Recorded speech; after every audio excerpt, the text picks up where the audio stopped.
All right, good evening. I would like to call this meeting to order at 7:01 p.m. Welcome to the September 22nd, 2025 City of Burlingame Planning Commission meeting. For all in attendance today, please note that this Planning Commission meeting is being held in person and using the Zoom webinar format. Please note that we are not accepting remote public comment during commission meetings. Agenda item number 2, roll call. The record should note that all members of the commission are present this evening. Agenda item number 3, request for AB 2249, remote participation. There are no commissioners participating remotely under AB 2249. Agenda item number 4, review of agenda. Staff, are there any other changes to the agenda? Staff has no changes. Thank you. Do we have any recusals? Seeing none, agenda item number 5, public comments, non-agenda. I apologize. I will be recusing from item 8C. Thank you. Yeah, on the, here it is. Yes, 8C, 1385 Hillside Circle. Thanks, Commissioner Shores. Agenda item number 5, public comments, non-agenda. Members of the public may speak about any item not on the agenda. Members of the public wishing to suggest an item for a future Planning Commission agenda may do so during the public comment period. The Ralph Brown Act, the state local agency open meeting law, prohibits the Planning Commission from acting on any matter that is not on the agenda. Speakers are limited to 3 minutes each. Do we have any members of the public attending in person who wish to speak on any item that is not on our agenda? Yes, please come up. This is for items not on the agenda? Yeah, come to the microphone. I'm going to speak about one that's also on the agenda, but kind of concerning the same area. I'm Diane Haggerty, and below the 3 houses, or below the 3 lots in question tonight on Hillside Circle, there is Easton Drive, and it's a wavy street and comes into a circle in front of Hoover School. The problem with it is people go extremely fast on it, and there's no sign that says it should be 15 or 20 miles an hour because there are blind curves, and it's so narrow, and there are no caps in the street to divide the road. So I have had twice people that almost hit me head on, and really almost hit me head on, because they're driving fast down the middle of this road. And so it's very scary, and it's right by a school too.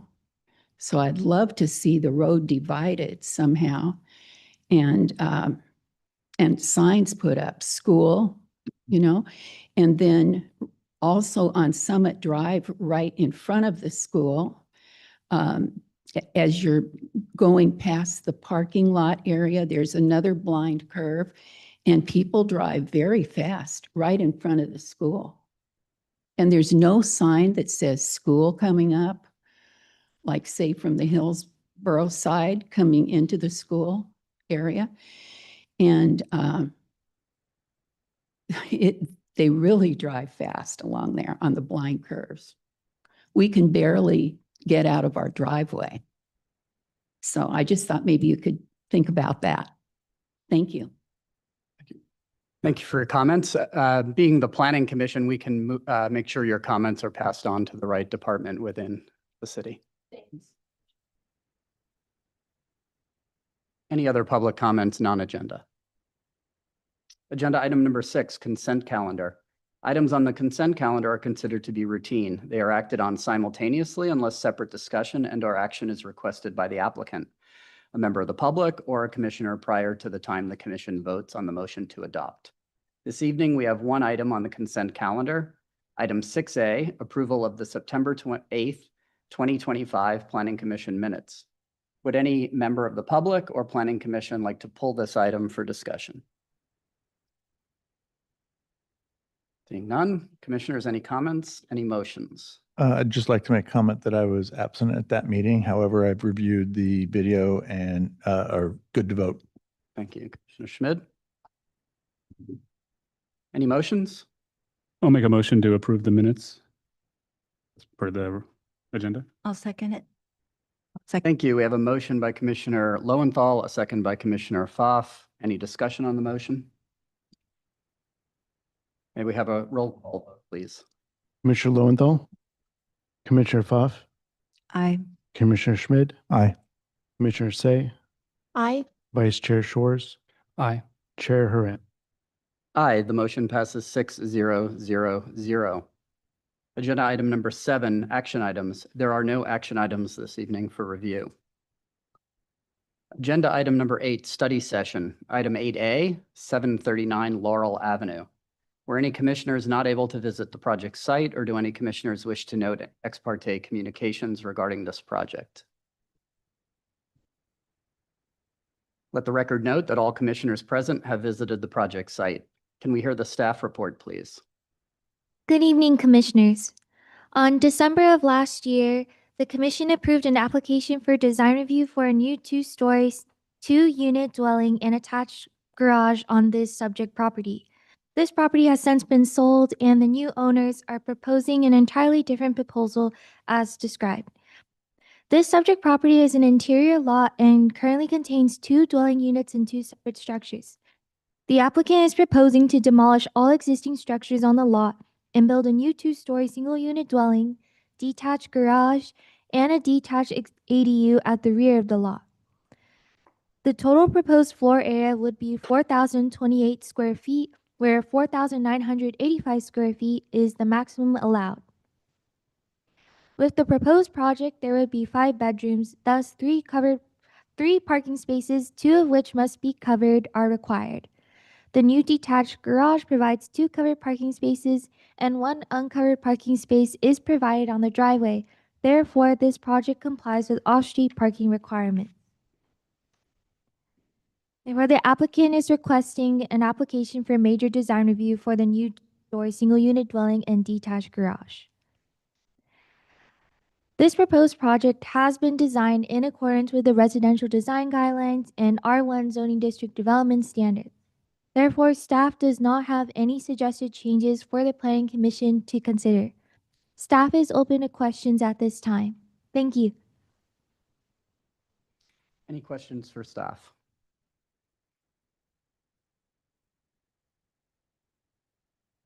I'm going to open the public hearing. Would the applicant please come forward, state your name, and anything else you would like to add about your project?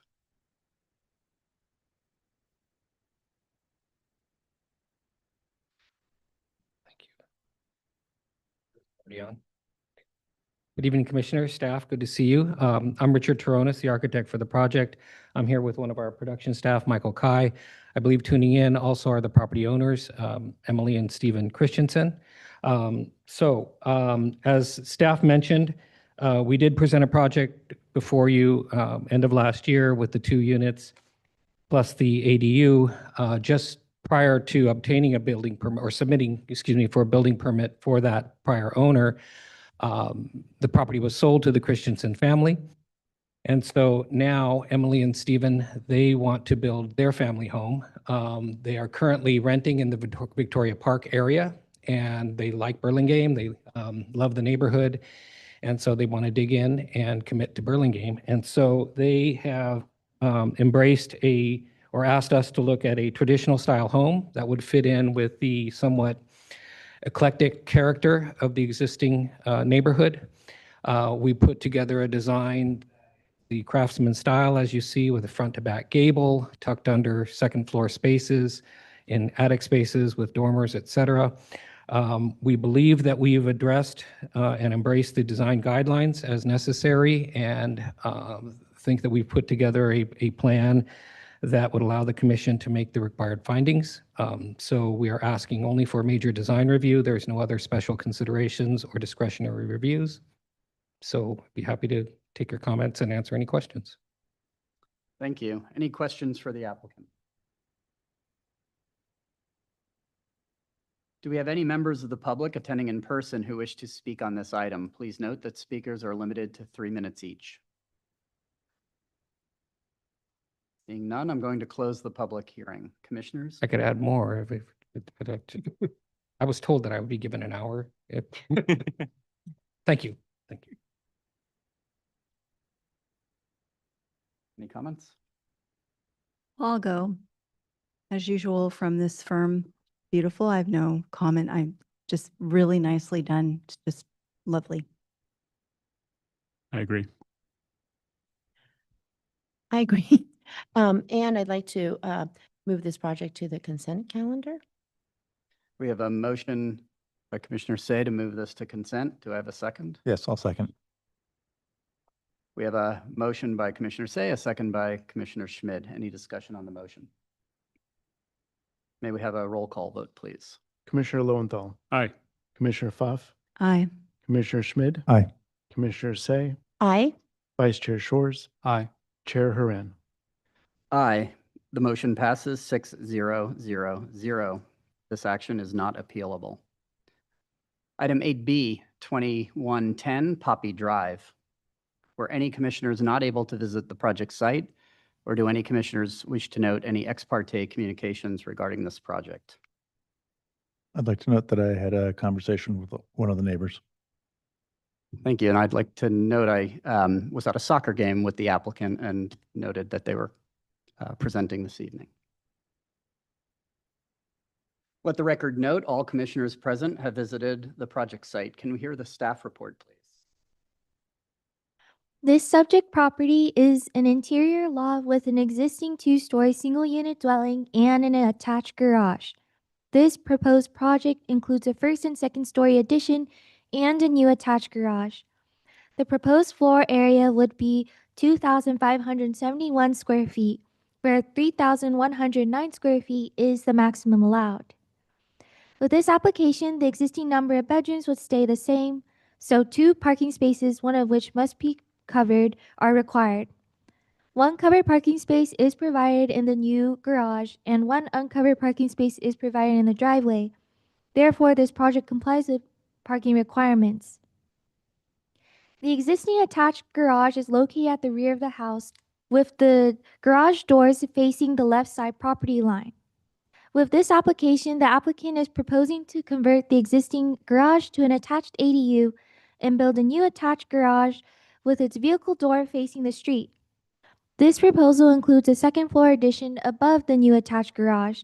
Thus, the applicant is requesting a variance for the first-floor left side setback to the new attached garage. 3 feet proposed, where 6 feet is the minimum setback required. Therefore, the applicant is requesting a major design review for the first and second story addition to the existing single-unit dwelling, as well as mentioned the variance for the first floor side setback. In general, this proposed project has been designed in accordance with the residential design guidelines and R1 zoning district development standards. However, staff does have one suggestion for the commission to consider. The proposed second floor addition along the left side of the house creates too many varying roof forms and elements. Staff feels that the addition could be simplified to integrate better into the existing dwelling. Staff is open to questions at this time. Thank you. Thank you. Any questions for staff? I do have a question about the side setback requirements. Could you, because some projects we review have 4 feet, 5 feet, 6 feet, and there was a note on the plan about an ADU setback versus a standard setback. Could you give us all a primer on that? So the required setback for these lots varies depending on the width of the lot. This is a pie-shaped lot. Based on the average width of the lot, we determined that the required side setback is 6 feet. For ADUs, regardless of how wide the lot is, the required side setback is 4 feet. Yeah, and I would just clarify that the garage in the addition is still subject to the 6-foot setback requirement because that is not part of the ADU. The ADU is being converted from the existing space. So in those cases, yeah, 4 feet's the minimum required, but we are measuring to the garage here, which is part of the dwelling. Thank you. Any other questions for staff? I'm going to open the public hearing. Would the applicant please come forward, state your name, and anything else you would like to add about your project?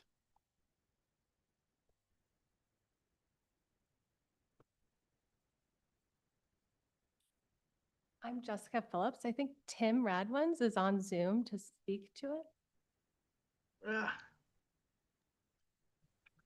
Hi, everyone. It's Tim Radinz, project designer. The owner, Jessica, I believe, is at the podium. So I will kind of start off the design discussion and our variance request, and also kind of hit a few points from the laborers letter from Joe and Kathy. I'll start off with the design. Jessica and her family, they have a younger family, just need more space. As we all understand on Poppy, there's a very good mix of very older Tudor homes. They really like the 3-floor layout or the tri-level. The only issues were or are space, having an actual master suite, and getting their 2 girls their own bathrooms. In remedying this, we've created more space in the lower area, and kind of this is kind of a neighbor on Poppy and around that certain areas. There's a lot of front-facing garage doors with this style of home, so we thought it was acceptable because there's probably 10 to 15 on the few streets around that actually have this scenario. We're definitely trying to do this on a budget and also keep the character of the Tudor itself. We have some hardships. It's a pie-shaped lot, which happens on Poppy a lot. So with working with the staff, we kind of, remedied, all of our wants and needs by, including this as a garage, which helps with the parking problem on Poppy. They can definitely fit like 2 or 3 in the driveway as well, on top of that required 1. So Jessica can chime in with anything else. In regards to the letter, I think we can definitely work with them. Definitely in the privacy. We will definitely include a planting plan for privacy. One thing I'd want to bring to your attention, the existing left side elevation, there's 2 second-story windows, as you can see there on the existing. They're actually getting more privacy. We're removing that window where the cursor is going around. So I think that's a win-win for everyone. In regards to the water issues and the flooding, that's always been a problem on Poppy. Currently Jessica's not really had any issues, but we're creating a dry well on the property. I think it's one more page, A1.1. If the owners and the neighbors, compromise, we could get a civil engineer on board that works well in Burlingame and knows the issues of Poppy. We could get a civil engineer during the building phase. I think, they wrote a very good response or a very good letter. I think we can definitely work with them on those 2 issues that they had, or 2 comments. Jessica will give them my information, and we can definitely talk through all their issues. I do think design-wise, this is a very typical situation in the Poppy area, so I don't think we're doing anything out of the ordinary. I'm open for any questions, and if Jessica would like to speak as well. Thank you for your time.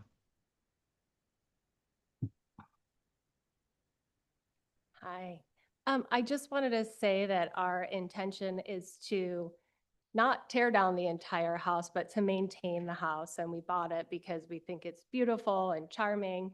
And we want to add as little as possible. We're not trying to make it, max it out and make it huge, mostly because we also want to preserve our yard. We bought the lot because we have 4 kids, and they're in the backyard all the time. It's a space that we use and love. So this is a way to stay in line with the neighborhood and keep our space. That's very important to us. Thank you. Any questions for the applicant? Yeah, I have a couple. So I'm going to ask Tim, because you left out the issue, which I had come to the same conclusion as the letter writer on this. We do have this requirement, maximum, or I guess minimum requirement on the ADU issue, that the structure be kept 4 feet from the side. And I actually think that is a completely reasonable and very logical solution that I thought of before we even got this letter. And so I wondered, you did not bring that up. And so I just, my question was, is that a possibility there? Well, that's a good question, because that was part of our design process with the planners. That was our original intent, was to stay 4 feet, and not, basically have like we would increase the ADU, so that it would conform. One of the other issues, or not issues, but one of the other wants and needs was to actually have a garage they could use. The current garage that they have is, 14 feet away from the property line. You have to basically do a 14 turn, back out and back in, back out, back in. Also, the existing garage was not deep enough for even a small SUV. So we were, in talking with the planners, we decided to go this route.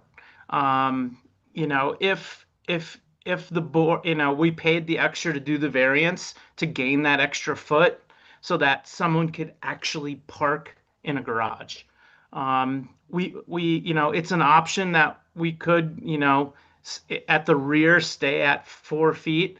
Just the actual garage would not be usable. We'd have to convert it into a bedroom for the ADU. So that's a good question, and that was a lot of discussion during the pre-planning. Hopefully that answers your question. Okay, sorry. Go ahead. Okay.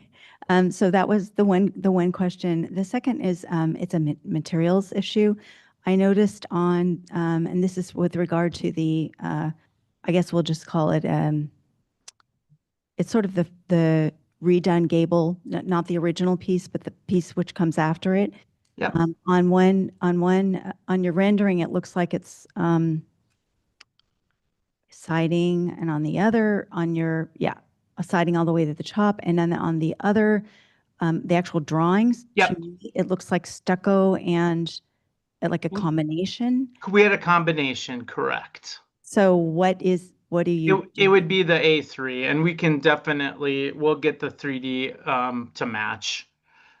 So, okay. And then, had you thought of, I'm cognizant of the planner's comments, because I had similar comments.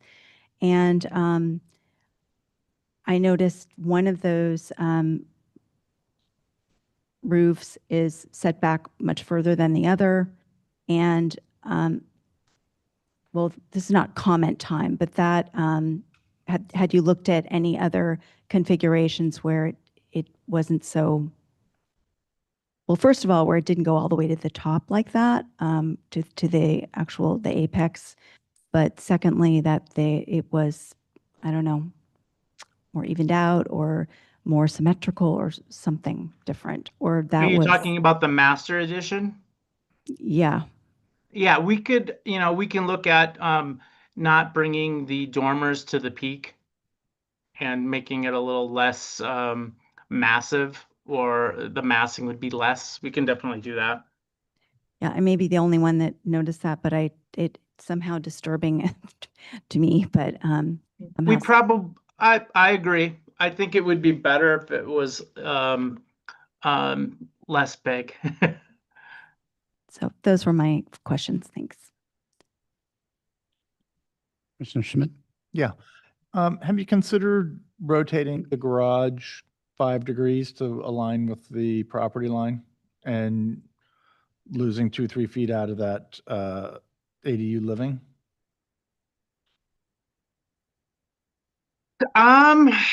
Not really. That's a good question. Regardless, we had to ask for a variance because we'd have to stay at the 6-foot mark with the garage. That could be an option. I think having a 30, a 10-degree wall inside the ADU would be a little weird. I do understand where you're coming from. It could be an option. I will talk it over with Jessica, but I would try to stay away from that. Okay. Hey, Tim, I had a couple questions for you. On the existing front elevation, you show the half timbering on the front to be straight vertical, but it actually has some curved pieces. Are you going to maintain those, or are you going to change them all? Yeah, the straight? whole front facade is really not touched, and I will existing. I will update it with with the photo. I believe I had a photo montage on my submittal, but it maybe didn't get into your packet. It is a really cool old Tudor house that we're really trying to, modernize for a larger family. So. And that would include the louvered attic vent too? Yep. Okay. And then the second question, did you explore at all or look into changing the front entrance to the home? As you know, this has a side entrance. It's when you live there, it's obvious, but when you're walking down the street, it's not as obvious. It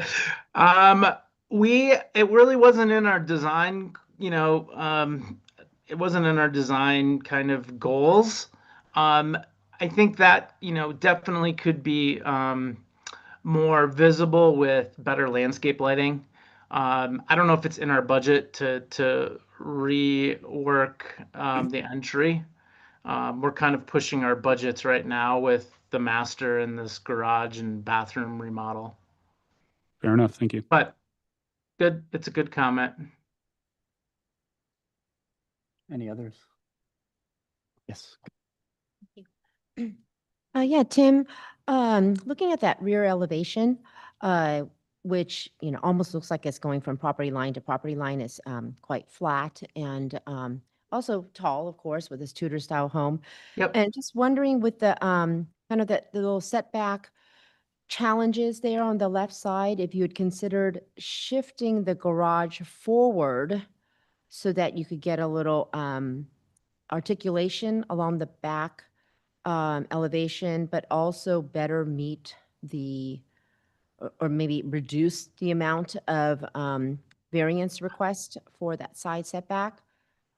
That's another good question. If we can go to the site plan. You can see the neighbor's main house is in front of the garage. And, we had kind of thought that was kind of the best location for it. Also, we would lose a window on the first floor if we'd push the garage forward. It's a very good comment. It's definitely an option. The problem is it gets closer to the neighbor's house in regards to, their main areas. I I don't know. I think I would beg to differ on that. I don't think it's that much of an improvement, I think, for the neighbor. In that mudroom, I think you're talking about the window in the mudroom. Correct. You could still have a window in the mudroom. You could reduce its width or pull it forward more. Yeah. If you're saying bring the garage forward 2 feet or 3 feet, 2-ish feet would probably work, and we can do a smaller window. Mm-hmm. It's just, we're working with that 1-bedroom window, which we could lose you know, the twin unit and we can just go with a single unit. It is Right, nice just to the have window twin is- units in that one existing bedroom though. Because it's a corner unit and that's kind of it's actually a really cool, you know, setup for that bedroom. And then did you have any thoughts on the city's planning department comments about the? Yeah, and we can, yeah, Well- we talked about that a little bit. I wanted to kind of get through this first round and, you know, we can definitely work on the small dormers all becoming less massive and kind of get a cohesiveness a little bit better than what it is. Thank you.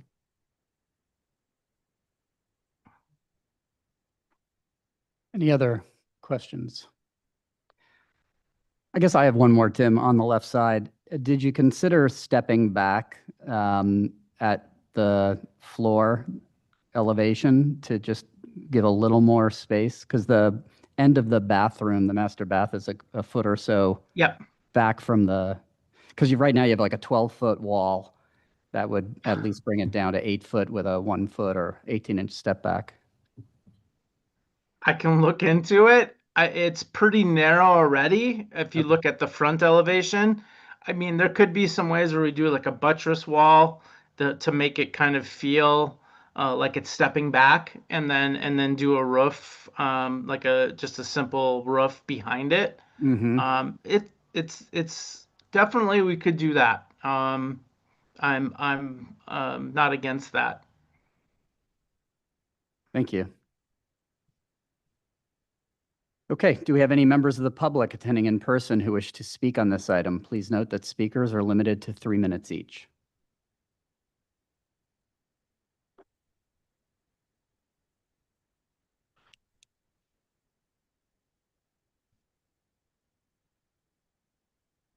Hello, I'm Kathy Guglielmi. I'm the person that was being referenced with the letter. It sounds like everyone has read the letter, so I will not reread the letter. My husband couldn't be here tonight because he's traveling for work, but his comments are also reflected in the letter. But I just want to call out some things that are important to us tonight. We've lived next door to this house for almost 22 years. We love the charm of the street too. We think most of the charm is coming from how it looks when you walk on that street, and most of the houses' garages are in the back. 7 out of the 9 houses on our block have their garages in the back. The 2 that don't are on lots that are 4,800 square feet, and the Phillips property is 6,200 square feet, much bigger. They definitely have one of the biggest lots on that street. We rebuilt a house. I was at these planning commission meetings 16 years ago, and we wanted an attached garage. Who doesn't? Everyone wants their backyard bigger. This is the compromise of Burlingame. The reason these streets look so charming is we give up our yards, we open up our houses, and we interact with our neighbors. So I really feel that I wanted that too. My yard is tiny, but it works. We had 3 girls that were 1, 3, and 5 when we did that remodel. I get it. I wanted the biggest yard. I wanted this, but you guys were like, no, that's not how we do it. And you rejected it, and I redid it. I want to make that point. 2, we're on a pie-shaped lot too. And our design tapers as it narrows. Tapers. It's a weird design in our house, and it goes in and in and in as you go back. This proposed design widens as the lot narrows. I don't understand it. And it comes right into our house. And I want to point out, on these plans, where our house is drawn, that is not where our house is. When we sit at our eat-in table, which is where we eat dinner every night as a family, that garage and those windows are staring straight at us. We can't even open our curtains. We have them drawn all the time. So that is not actually that is not drawn correctly. The current garage faces straight into my eating kitchen. And the back of the house can be seen from my backyard. So I just wanted to make sure that was clear. The other thing, and my husband is So sad to not be here. He's traveling for work. This dry well. The Poppy Street floods, it's all in my notes, but it's really bad at our house because we're kind of a low point. We pumped straight to the sewer drain. We paid the city to go straight into the sewer drain. We pump constantly, and we're below the 2010 property. So if this dry well's installed and we know the soil is clay, it's not going to just absorb down into the water. It's going to probably, is that my time limit? Okay, I'm sorry. So I just want to say that is really, really important to us. We've had the fire department come when the power goes out. We can't even handle our own roof runoff. The fire department came and pumped our house out for like 3 hours during one of the atmospheric rivers. So it's a really big concern. And I just want to note, lastly, they did not reach out to us prior to presenting these plans to the city and ask for any input. And that just isn't neighborly. And I think we would have been a little bit happier to have tried to come to common ground, but we weren't even given that opportunity. And I just want that to be on the record. Thank you. Thank you. Any other public comment? Okay, I'm going to close the public hearing. Commissioners?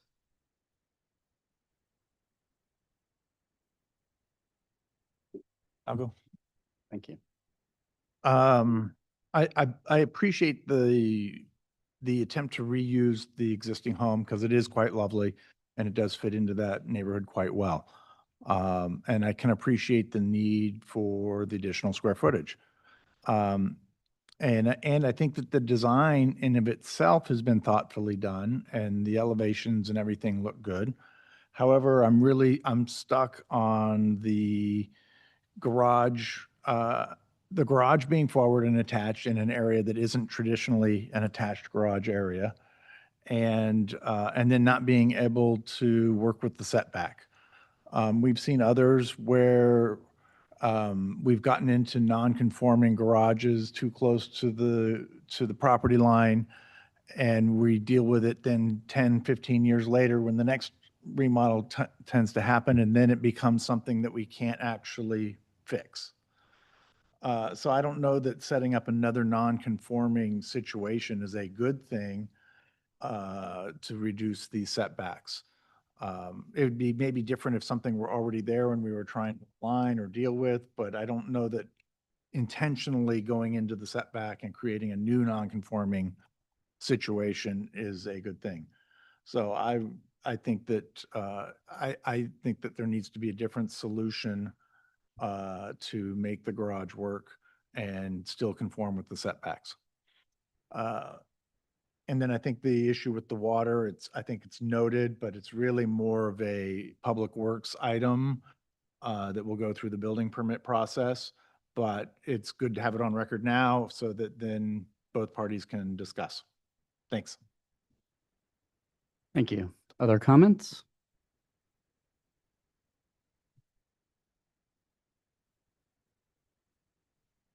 I'll briefly throw in. I think that this style of house lends itself better than average to having a sort of a complex roof shape with lots of little dormers sticking out. I'm not that concerned about that aesthetic detail. I will say for the master extension in the front, I think that would probably align better with the style if it had stucco cladding as opposed to the horizontal wood cladding on the side. If not, I think that it's kind of hard to tell based off of the rendering versus the drawing. I'm not sure if there's like an eave return that comes all the way across like a piece of molding, but definitely something like that. The front of the house has that really nice big curved half timbering detail. And the smaller gable doesn't have that, but if there's like, there should be some other kind of detail to try and draw away from the fact that it's a really big wall that's kind of coming very forward to the front. In an ideal world, I think it would definitely be great if there's a way to reduce how that feels from the front in terms of massing. That would be way better. I think it would be difficult to reduce the roof slope that much without it no longer feeling like a Tudor roof, and then it's almost a flat roof. If there's a way to have the roof slope come in the front, maybe that would look better. I'm not really sure. Hopefully there's some more play with that. in terms of the roof shapes and the materials that can hopefully make it look better, because these kind of additions that stick out on the sides of a roof like this can look good or they can look really bad. So I think that is definitely a few good steps to take. Let's see, I covered that. Yeah, I think that's all the comments. Can I just piggyback off of these comments? It occurs to me that even currently, even though the, I guess we're going to call it an older addition or whatever it is, maybe it was part of the original home in the back, it may be sort of flat, but it has, it does, when the angle comes down, it's exactly the same as the angle on every single roof, the angled roof line, it's consistent. And I think that's what's bothering me, because that wouldn't have been done. It just would never have been built that way. So I think if you're trying to make it look consistent with the house that's there, and it's a really darling house, I think more work needs to be done to kind of look at that again. And it is quite prominent because it's so far forward, both of them. So, and I also find my fellow commissioner mentioned the issue of perhaps angling the garage. There's something that happens in these, it's almost, some of them are almost fairy tale style-ish, and they are on these odd lots, and some of them are, they seem to be at angles. And I think, I don't find that all such a bad idea, frankly, but I don't really know what happens on the inside because I've never been in one before, but I didn't find that was a horrible idea, actually. So anyway, those are my comments, but I really appreciate the reuse of a very nice, solid home, and think this has a little ways to go, but it's getting there. So. Yeah, it's, I agree with what my fellow commissioners have stated. And I definitely like the reuse of an existing home and trying to work with the existing bones of the building. I'm troubled with the garage and its the setback implications, its proximity to the neighbor, the full width of the back of the house, nearly taking a property line to property line along the back. And I didn't think to ask at the time when the applicant was here whether the garage is one for parking or one for storage. I don't know if I'm speaking correctly, that if the current garage is being turned into an ADU, that garage doesn't have to be recreated, right? So that maybe the one-car parking was desired. But if it's more for storage, I'm kind of wondering if, you give up on the garage and you can still expand a bit on the left side to the setback and eliminate the width that you would require for a one-car parking garage, and get some storage for the house, and still be able to use some of the space upstairs as necessary. But that was just, I guess, a suggestion to consider. But and I know functionally how important it is to connect the garage to a house, and the house that's down the street that has an attached garage is very similar to this, in that it's a Tudor style home with the attached garage at the back of the house. And I'm just having a problem with just how tight this has become on this particular lot. So we encourage the applicant to take a look at this further. Anything to add? I have nothing further. I really agree with my fellow commissioners' comments, and I really like what Commissioner Say just said about looking into the option of not even having a garage. I think that would solve a lot of these things, and I'm not convinced yet that going into the setback is the right play here. Otherwise, I'm a big fan of keeping the house. I think it's a lovely architecture. It goes real well with the street, and I'm happy it's not being torn down. But I think there is some more work here. I just wanted to quickly add, I didn't say anything on the garage. I did want to point out, it was in my notes, that I think that presence of the garage is, as being attached, is a little mitigated by the fact that it's so far back in the lot and on the house compared to the other one on the corner, north or southwest on Poppy, is like right up in the front. That would be a much bigger deal to me. I think it's a little mitigated by that. That being said, I'm definitely forward. I'm definitely willing to support my fellow commissioners talking about looking at a garage somewhere else or moved or something like that. Yeah, all good ideas. I think we've provided the architect with a lot of options as well to try to reduce the size of that. I like the idea of pulling the garage forward a couple of feet to Commissioner Say's point. I'm not completely opposed to a variance on the side setback. It is a pie-shaped lot. It's actually, the neighbor has their driveway on that side, so it's not as tight to the house to house. And there are many houses in Burlingame that both have front-facing garages and 4-foot side yards with another 4-foot side yard right next door. So the distance between the two houses don't significantly concern me. I don't like agreeing to variances because it does set a precedent potentially, but this is a pie-shaped lot, as was noted. But I think everyone else had really good options as well. I don't know if we can ask staff, is that an option to grant a variance on the garage, an actual garage, full stop? To not propose a garage? Well, yes, with state law and current ADU ordinances, once you convert an existing garage to an ADU, that garage does not have to be replaced. So what Commissioner Say mentioned is correct. That could be an option here. That wouldn't even be in variance. No, right. Correct. Be That even would better, remove the right, variance, as long as they were within the setback. right. Okay, how do we make a motion on this? So we heard lots of comments towards the end here. Staff would like a kind of a summary of the direction for the applicant. So I don't know if it includes all of that or if, someone wants to take a shot at kind of summarizing the direction for the applicant so that it's clear what you're expecting. Well, in my opinion, I'm not actually prepared to move it forward. I would rather see it continued and that a solution to the setback come back to us so that we can actually approve a design. Mhm. I think if we move it forward now, there's an expectation that it goes forward next time, and I'm not in support of this setback variance. So then we're just going to have more to talk about then. So I think it would be a better use of their time to have it continued and to come back with the solution and or some more negotiation between the neighbor.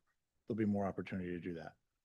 So my motion is that we continue it with the advice to the applicant that they relook at the setback variance request and come back with a solution of either removing the garage entirely or proposing a garage that fits within the side setbacks without a variance. And I think we talked about several of those options, whether it be to rotate or push forward, push back. I think that needs to be done. Can we also add simplification of forms and materials? Some sort of Taking material. pass at material. Sorry? Taking another pass at. Yeah, take another pass at trying to coordinate the patterns that exist rather than bring in new elements, particularly with the different angles, such that they don't poke out so much, stick out. So, And that's, Yeah. sorry, go ahead. that's referring to the 2 shed dormers at the front of the house. Yeah, Mhm. somehow making them work better with the front patterns or something different. But I think it's a shame because I don't think I think it could be nicer. And what that nicer is, I don't know. But I think this isn't the 100% solution. Me personally, I think it looked better. Handled a little differently, whether the dormer comes down on that from the roof or something different. The angles, I think, are disturbing to me that they don't don't go with anything. They're just kind of their own self. And they're not small enough. There's one across the street with a very small Darling dormer on one side, but it doesn't go all the way down. And it's really just a small shed dormer, and that looks perfectly fine. But this is a different animal, so much bigger on both sides. So Any other comments on the motion? I think my only concern, Commissioner Schmidt, about your motion is I might be willing to vote for Mhm. something that goes into the side setback, not the 3 feet, but between the 4 and 6 feet. So I'm unclear what the guidance should be. Because if we say you cannot go into the 6 feet, that's based on one commissioner's position. do we, six is a lot, but do we then? But say- that is what our, Yeah. that is Uh, what our requirement That's right. for a lot this size. Yeah, that's fair. So do we do a straw poll and see how many of us would have a problem with it and how many don't, or want to just leave it open, or? I think what I heard from some commissioners was the strong kind of sense or direction to the applicant to look into making it conform, either fully conform or conform better. So there are some options here. I think that for the applicant to consider that most or all of the commissioners were concerned about. So I think you can, leave it open the way you've got your motion. If the motion maker agrees with Commissioner Pfaff's additional comments or A little long-winded, but I'll Yeah. let it stand. Sorry. And we're just looking, well, to make sure we covered everything, but also a second on the motion. I'll second. Sorry. Mhm. I'll second. Thank you. We have a motion by Commissioner Schmid, a second by Commissioner Pfaff. Any further discussion on the motion? May we have a roll call vote, please? Commissioner Lowenthal, Aye. Commissioner Pfaff, Aye. Commissioner Schmid, Aye. Commissioner Say, Aye. Vice Chair Shores, Aye. Chair Haran. Aye. The motion passes 6-0-0-0. This action is not appealable. Agenda item 8C, 1385 Hillside Circle, lots 1, 2, and 3. Did you want? Yes, if I can just interject. So we do have this overall project that includes a subdivision and development of 3 new single unit dwellings. So just to keep that kind of conversation and the comments straight for the record, what staff is proposing is that we follow kind of the following schedule or program here. So staff will make an overall presentation of the project and also lot 1, the first lot. We'll take questions for staff, and then you can ask questions of the applicant. Then we'll do that for lots 2 and 3. Then we'll take public comment on the project itself. Then we'll close the public hearing. And then you'll provide the applicant and staff with comments, and we'll go through lot 1, lot 2, lot 3, just to kind of keep the discussion and the comments straight in the record. If that's okay with you, we can proceed that way. Sounds good. Were any commissioners not able to visit the project site, or do any commissioners wish to note any ex parte communications regarding this project? Let the record note that Commissioner Shores has recused from this item. Let the record note that all commissioners present have visited the project site. Can we hear the staff report, please, on the overall project and lot 1? Staff would like to note that we have received several public comments via email. These public comments are provided in a supplemental packet in front of y'all. This project site is currently a 36,955 square foot parcel that is a through lot, bounded by Hillside Circle to the north and Easton Drive to the south, with a steep downward slope toward Easton Drive. The existing single unit dwelling on the site is approximately 11,300 square feet and contains 2 stories plus a basement.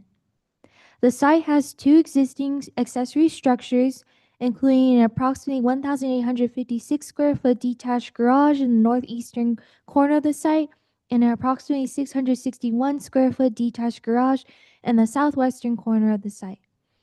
The existing house fronts Hillside Circle, and the detached garage has frontage along Easton Drive.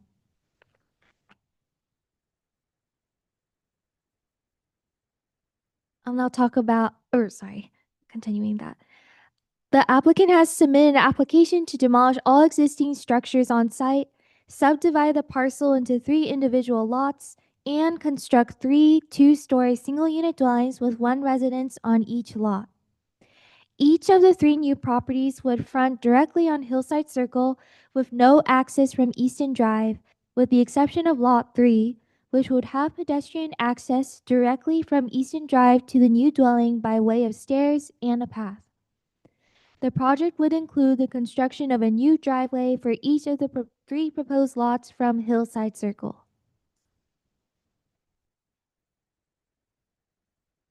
I'll now start with my summary of Lot 1. Lot 1 is located on the far east side of the project site and would measure 10,545 square feet in area. The applicant is proposing a new 2-story single-unit dwelling with an attached garage. The total proposed floor area would be 4,255 square feet, where 4,474 square feet is the maximum allowed. The proposed dwelling would contain 5 bedrooms, thus 3 parking spaces, 2 of which must be covered, are required. The proposed garage would provide 2 covered parking spaces, and 2 uncovered parking spaces are provided in the driveway. Therefore, this project complies with parking requirements.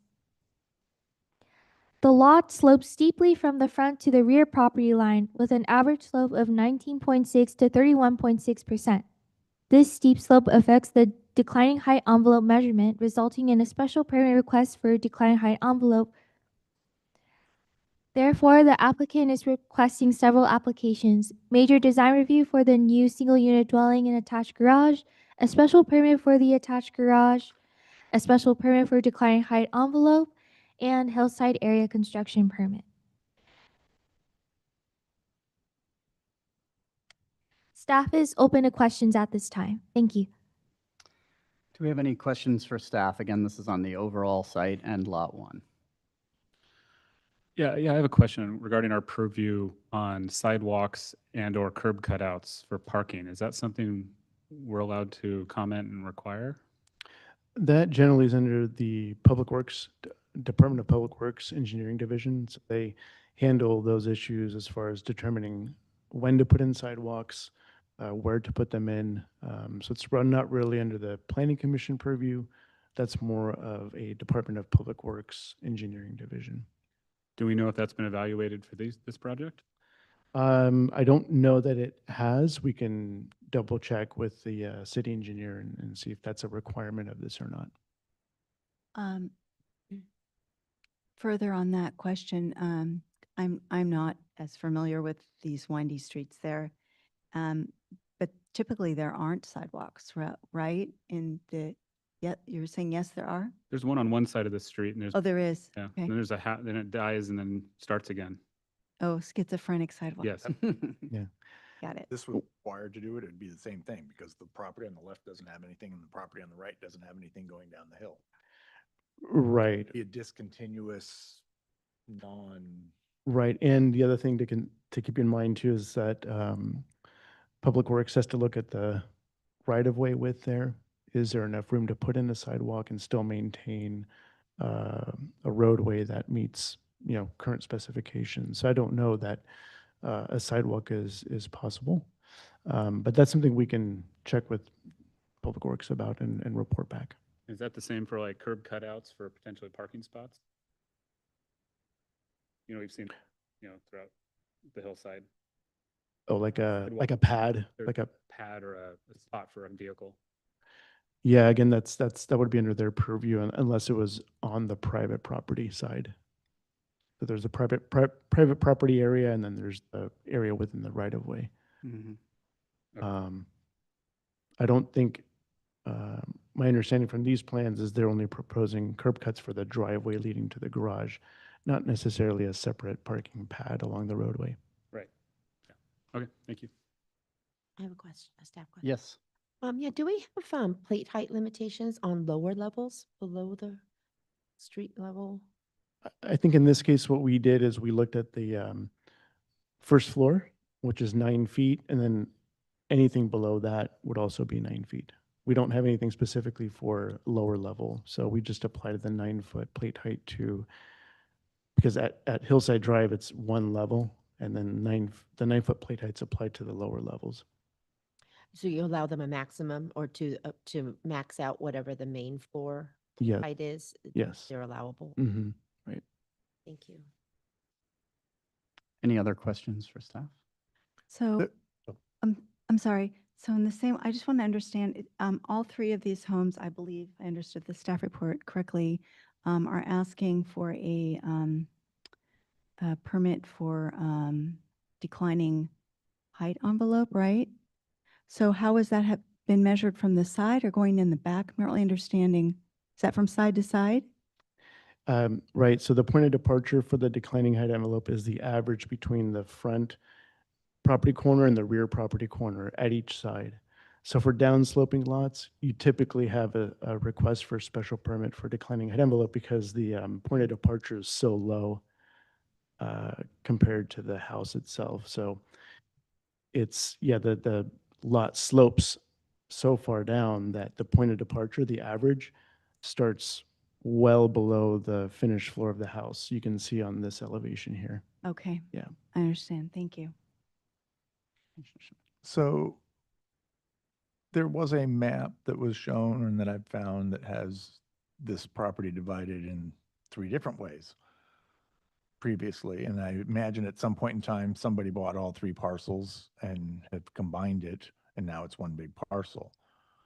Is there anything about the old map that guides us at all for how they want to do, how you would subdivide this? No, and in some cases, what you'll see is, especially on the older homes, I don't think it's in this case here, but the lot lines are still there. The house is built on 3 lots. Yeah. So the lot lines are still there. It's still 3 lots. In this case, it's currently one Yeah. parcel. So the subdivision can happen in any configuration as long as it complies with the street frontage and lot size requirements. Okay. Great. I'm going to open the public hearing. Would the applicant please? So actually, what we're going to do is we're going to go through lot by lot first, and then the public comment will come at the end. We don't have to open it for the applicant themselves. Oh, sorry, for the applicant, yes. Yeah, I'll close it again. Sorry about that. You're correct. Would the applicant please come forward, state your name and anything else you would like to add about your project? Thank you. I'm Mark Hazeloop. I'm with CHS Development Group, and I've been asked by the applicant to work with you on this. I'd like to compliment staff for a really excellent report. They kind of did 3 reports all in one and did a good job on each of them. I'd like to address general comments. James Chu, the architect, is available if you have online. If you have any particular design questions about that, James will be glad to handle that. The only thing that is outside of the standard Burlingame requirements is the declining height measurement is normal, and the other is the garage, which, given the site and given what's there now, is pretty much an improvement over what's there. What I'd like to talk about mostly is comments that you've received by email, which have to do with traffic and construction impacts. And with any project, there's going to be construction impacts. The environmental ones, such as dust and noise, days of construction and all that, those are standard conditions of approval which are dealt with by the BMPs and your city ordinances. And we intend to adhere to them very, very strictly. The issue about traffic is exacerbated by the fact that both these streets, above and below, are very, very narrow. There is no parking on them now, and there is not going to be any parking on them during construction, nor is there going to be any parking on them after construction. It's also exacerbated by the fact that Hoover School is there, and we have a world where many, many children are driven to school instead of taking bikes or walking like I did, and probably many of you did. And that does create morning peak congestion and an afternoon pickup congestion. And these are existing situations. These are situations that are not created by this project. And any exacerbation of that by the project is temporary in nature. I would like to point out that standard operating procedures in Burlingame and very rightfully so, require a construction management plan to be filed and approved by the city before issuance of the building permit. And that is where these will be addressed. They will include things like the wheel wash, street cleaning, the location of the construction fence so that construction parking can be done on the property and not in the right of way. Anytime, and I'm not going to tell you that we're not going to have to close the street to some things at some times, but we will have flagmen.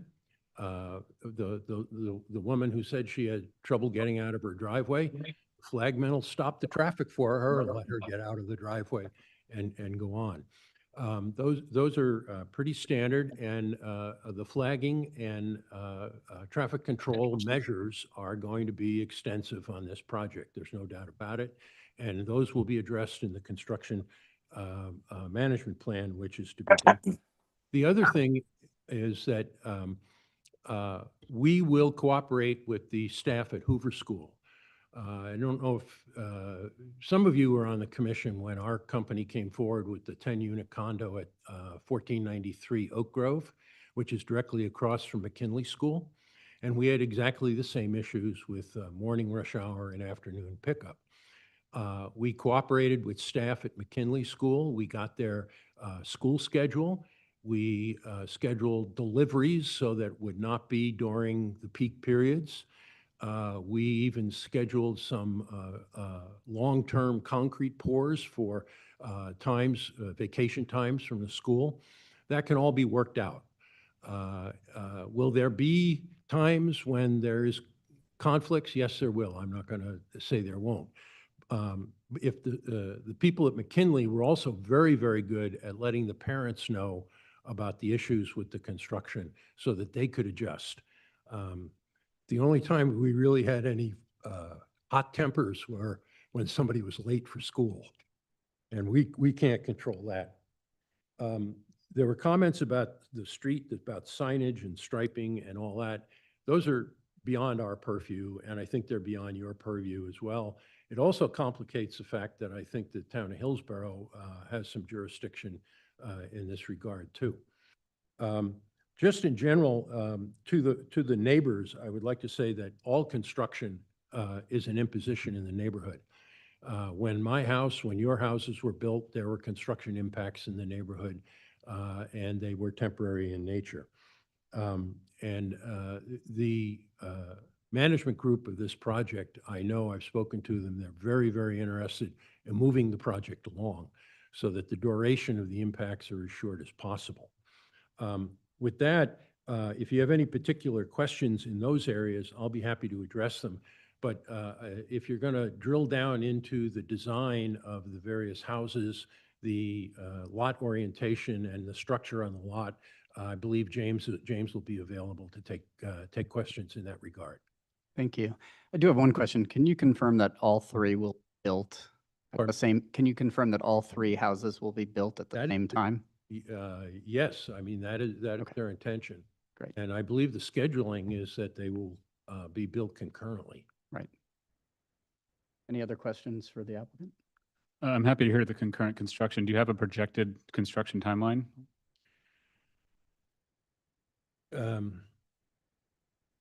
I've been told 18 to 24 months, and I think that's an aggressive for 3 homes on a steep slope like this.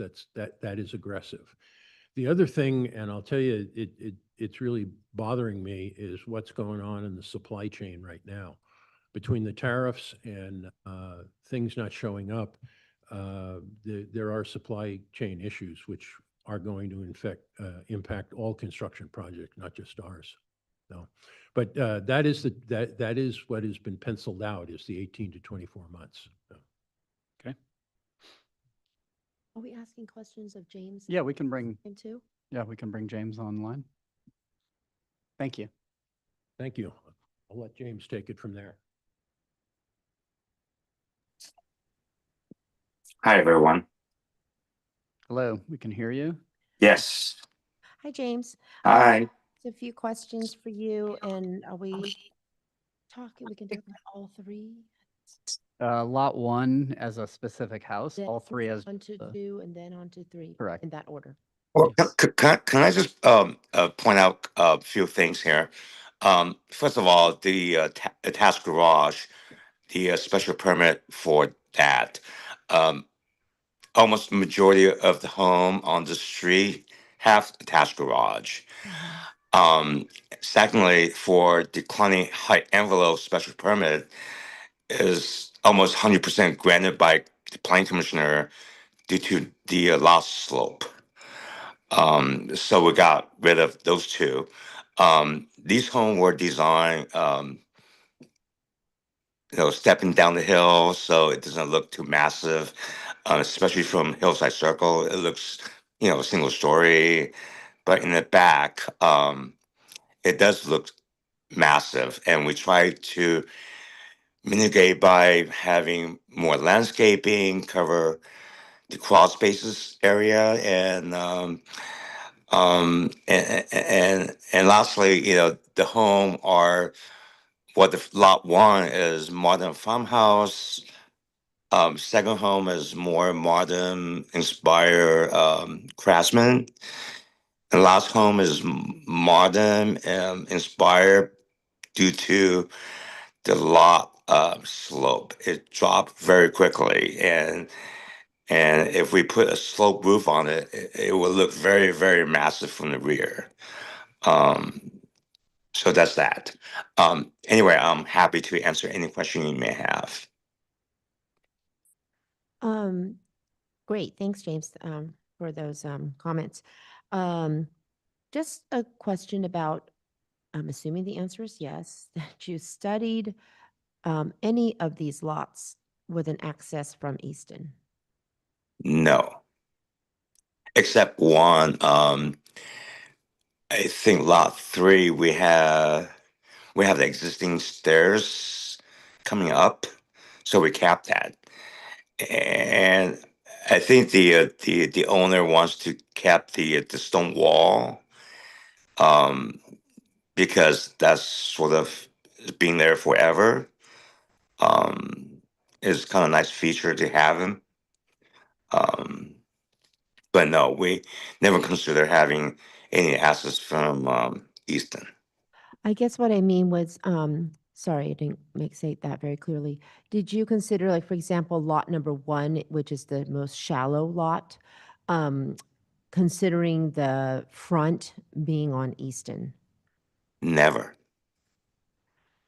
And reasons for not? Because that, because the street address is on Hillside Circle, so that was never a consideration. That having an address from Easton, and because Easton also is very shallow too. Then the street is very narrow. Right. My question is kind of coming from just the heavily used street, Hillside Circle. I mean, wasn't that way before Hoover opened up, but so I'm really kind of. Well, perhaps another consideration is, if you coming from Easton, it will require more construction method, meaning there will be more retaining walls because you need to cut into the hills to create, a home where you probably won't have any backyard. True. When that might have been your reasoning. That's why I was just asking the question. Right. But again, that's just immediate thought.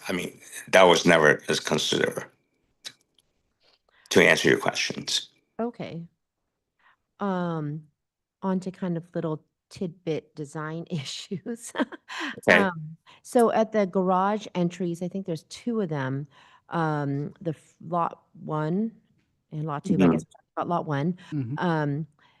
Any Can I thoughts? chime in on that? I mean, the reason we have two doors for the garage. Oh, sorry, I didn't s- ask my question yet. Oh, sorry. Oh, my question was just about, you know me, it's always about that weather protection when someone's arriving at their home and just the practicality and stuff. Was there any thought to adding a little roof overhang over that side entry door? Oh, yes, of course. That could be done easily. Mm-hmm. And then, okay, so I can't talk about lot 2 yet. Not yet. All right, Hold your thoughts. thank you. And can I just mention about the two-car garage doors? Sure. So the minimum setback for a two-car garage door is 25 feet. And for single-car garage door, we will have to provide 30 feet. So that's the reason we have two-car garage doors. And as you can see from the site plan, it's actually more than 25 feet. What did he say? I'm saying the setback for Got it. garage doors being two doors is 25 feet. But if you have single door for a two-car garage, is 30 feet setback. But since we have approximately about 10 feet from the curve to the property line, we actually have more than 25 feet. Anyway, I just wanted to make that point. Okay. Any other questions for James regarding Lot 1 or the master plan? Or the master plan? Mhm. So I'm a little confused how we're doing this, but I have a general comment, or am I supposed to wait for the general comments till you're all done? Is it a question? Question. This is the question. Yeah, it is a question. Yeah, about the overall master plan, you can ask Yeah. now. Yeah. So there was a letter sent, and I actually am in agreement. This lot was stripped of vegetation. I don't know by the current owner or a previous owner, it's not clear to me, but at any rate, the staff report notes that there was a lot of stripping of the lot, the large lot, without permission. And so my question is, did you consider with your vegetation plan for each parcel, maybe more larger, more significant specimens that, I mean, I see what you're using, but different ones that, and particularly evergreens, that would mitigate what is going to be seen as quite significant development on down that slope with all three. That was my main question for the landscaping. Of course, you probably meant to be viewing from Hoover, from the backside of the this project. Yeah, because currently it just look so all of place and so massive, and that's our goal. Try to mitigate that. We can definitely look into our landscape plan to improve the screening.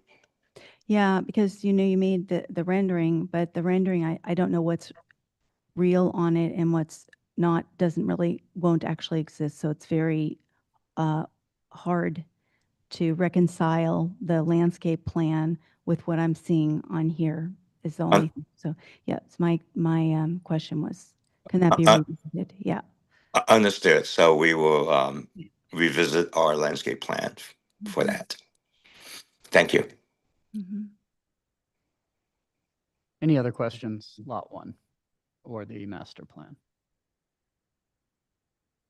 I have another general question. Yeah. I don't know if Commissioner Foff just kind of asked this.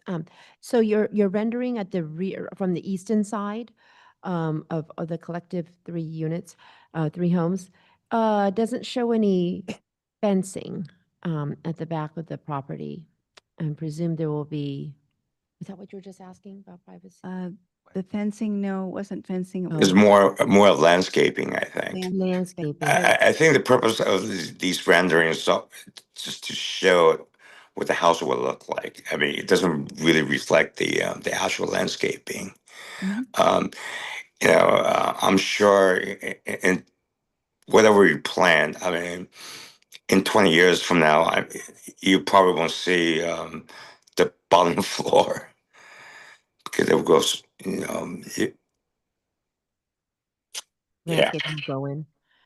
yes. But I'm presuming there's going to be plans for fence Oh, yes, definitely. along Easton. I see. Yeah, that's what you're saying. Yeah. Yeah, that's good to me. yeah, it should be on the landscape plan. If not, Oh, and I have one more question, James. What is sure. the height of the fascia above the front door? I'm sorry, what was that? What is the height of the fascia above the front door? The on lot 1, Yes. 9 feet. The fascia itself, just Oh, the fascia on over the front door Mhm. is approximately additional 3 to 4 feet. 3 to 4 feet? Mhm. Okay, thank you. Okay, I'll close the public hearing on the overall project and Lot 1 and ask the staff to do the staff report on Lot 2. Lot 2 would measure 13,184 square feet in size and would be located between lots 1 and 3. The applicant proposes a new 2-story single-unit dwelling with an attached garage, and the total proposed floor area would be 4,359 square feet, where 5,319 square feet is the maximum allowed.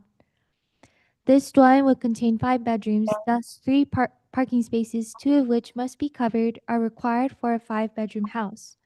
The proposed attached garage would provide 2 covered parking spaces, and 2 uncovered parking spaces are provided in the driveway. Therefore, parking requirements have been met. This lot also slopes steeply from the front to the rear property line with an average slope of 19.6 to 31.6%. Thus, a special permit is required for the declining height envelope encroachment of 162.44 square feet along the right side and 201.58 square feet encroachment along the left side. The applicant is thus requesting major design review for the new 2-story single-unit dwelling and attached garage, a special permit for the attached garage, a special permit for declining height envelope, and hillside area construction permit. Staff is open to questions at this time. Thank you. Thank you. Do we have any questions for staff? You know, I did think of one that I had notes, but I lost my notes. So, in the hillside area, this hillside area, right? There's not a restriction on the size of these terraces in the back or balconies or porches, right? There's no. It's not like regular lots. Okay, that's what I wanted to verify. Thanks. Yeah, the decks don't, 35. they don't, Right, got it. Thank you. they don't fall into that same category that we do in the flatlands. Okay. Any other questions for staff on Lot 2? Okay, I'm going to open the public hearing and invite the applicant to present on Lot 2 or to be available for questions. Well, I think that's for James. Yeah, that's yes. fine. So any So questions? similar to lot 1, these are downslope lot, and we don't have any yard, as you can see. So we're trying to make the balcony as much big as we can, and at the same time try to design a home so so it seems they're step down the hills.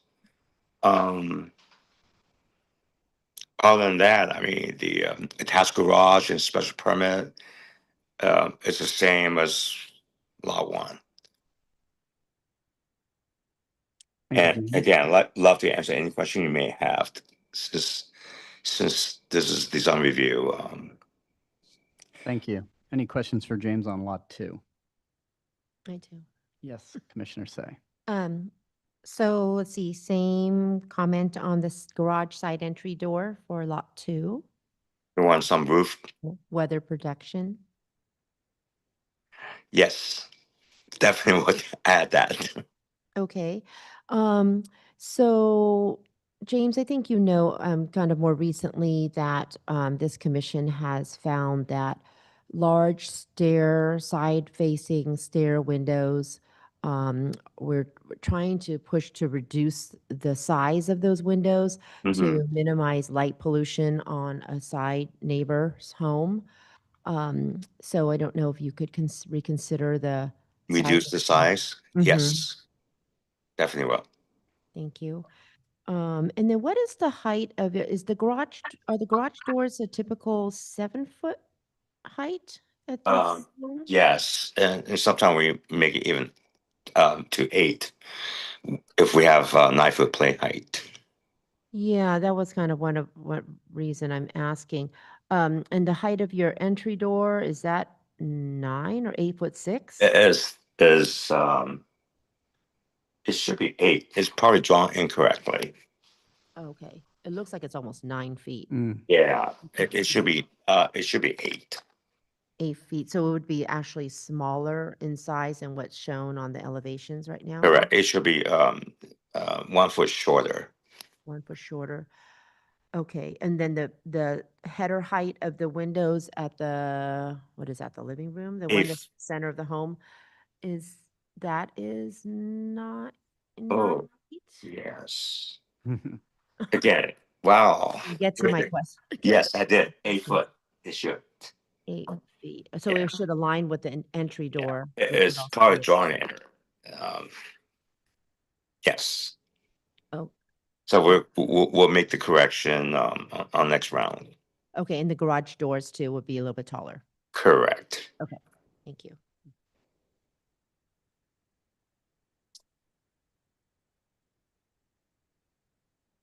Any other questions for James on lot 2?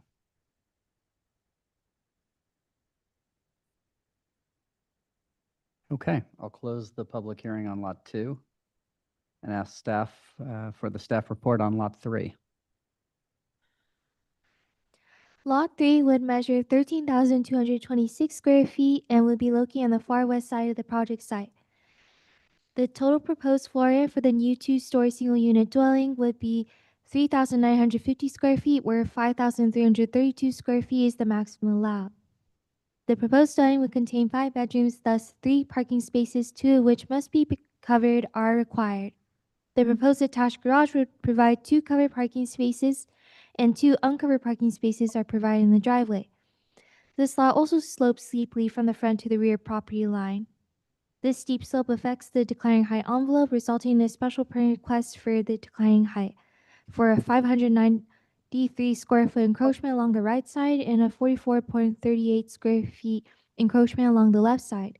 The applicant is requesting major design review for a new 2-story single-unit dwelling and attached garage, special permit for the attached garage, special permit for a declining height envelope, and hillside area construction permit. Staff is open to questions at this time. Thank you. Thank you. Do we have any questions for staff on lot 3? None. I will open the public hearing. And James, anything you'd like to say about the house on lot 3? Well, the only thing I want to say is this lot slope very steeply. So, and that's why we choose a more modern design with flat roof, and to mitigate the impact to our neighbor to the right. And even with the flat roof, as you can see from the side elevation, particularly on sheet A5, it looks 4 stories. So, if we put a pitch roof, it would look 5 stories. And that's the reason we choose a more modern design. And this is very popular nowadays, especially on the hillside, in our city, on Peninsula. So that's all I have to say. And I'd love to take your comments. I thought you would say you're going to add weather protection to the side door on the. Well, that too. There is. I forgot. They don't Yes, I will. In the left elevation. 2 feet. look- Any questions for James on lot 3? The same comment about At the 2 feet stairwell. overhang. Yes, that plus the stairwell, a window Yes. on the left side. Okay. I will remember this for my next project. James, also any thought on, so I see there's 3, you're probably trying to create some interest on the front elevation, but the central element is the tallest. And then you have a kind of middle height element on the right, and then the garage element. To try to kind of keep everything looking very low lying, shorter, I guess, on this property. Did you have thoughts on keeping just to 2 levels, have the entry level and the level on the right drop 1 step, I guess, so that you have the garage and the living space on the same roof? Well, I think people nowadays love to have higher entry foyer when you walk in. And also the common area or the bedroom area, they prefer a little coffer ceiling and not in the garage. And that's why we have these different level. But do you have a different plate height on the, because I thought your plate height was 9 feet I know, across. but we have attic, for example, over the bedroom. Oh, so you proposed an attic in there to get. some Correct. To ceiling. give us a little more height. I see. So we can coffer the ceiling where we don't necessarily need to coffer our garages. Mm-hmm. Shown on 8. Mm-hmm. It really doesn't. It doesn't really bother me, but if it bothers you, I'll revisit it. But You know what I think bothers me more? I mean, all these are lovely designs, but it's the rear elevation. okay, let me look at that. That rear elevation. Can't help but imagine what this might look like from Easton, like an apartment building. I know because first of all, it's modern and we have such a high floor space area. So I'm hoping to mitigate with landscaping because we're stuck with the existing grade. And I'm just looking at the site plan. I mean, these homes are not huge. There's only about 3,500 square feet. Mm-hmm. And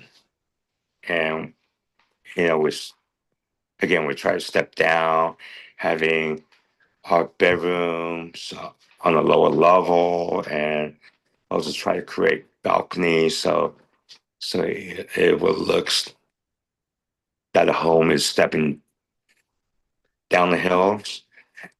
And the rear elevation really doesn't represent the actual look of these homes. I mean, because it's only on 2D. Right. Right, of course. I think the right elevation. If you look at the side elevation is rendering, there's more terracing. Right. I'm It's almost more- wondering. Oh, sorry. Go ahead. I was going to say that if you look at the color rendering that we provided, it has ins and out.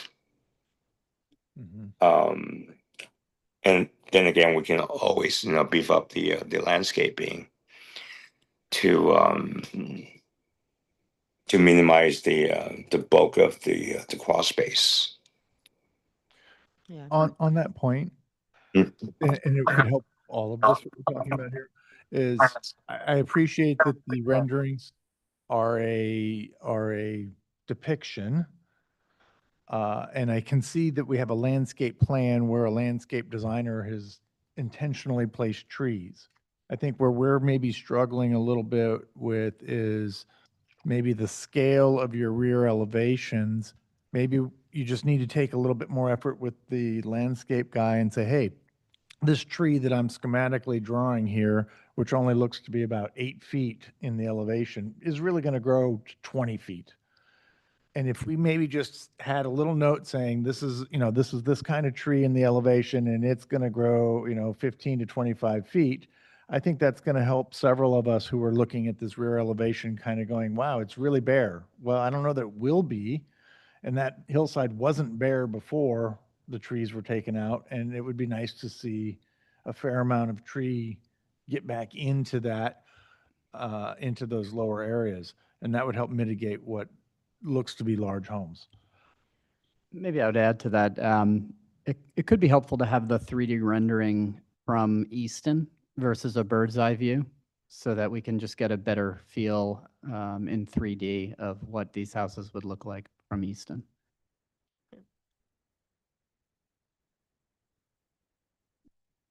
Any other questions for James on lot 3? Questions.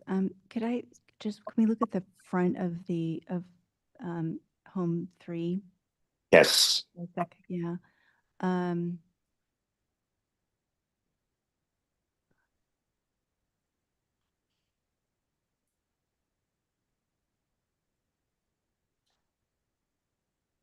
Yeah.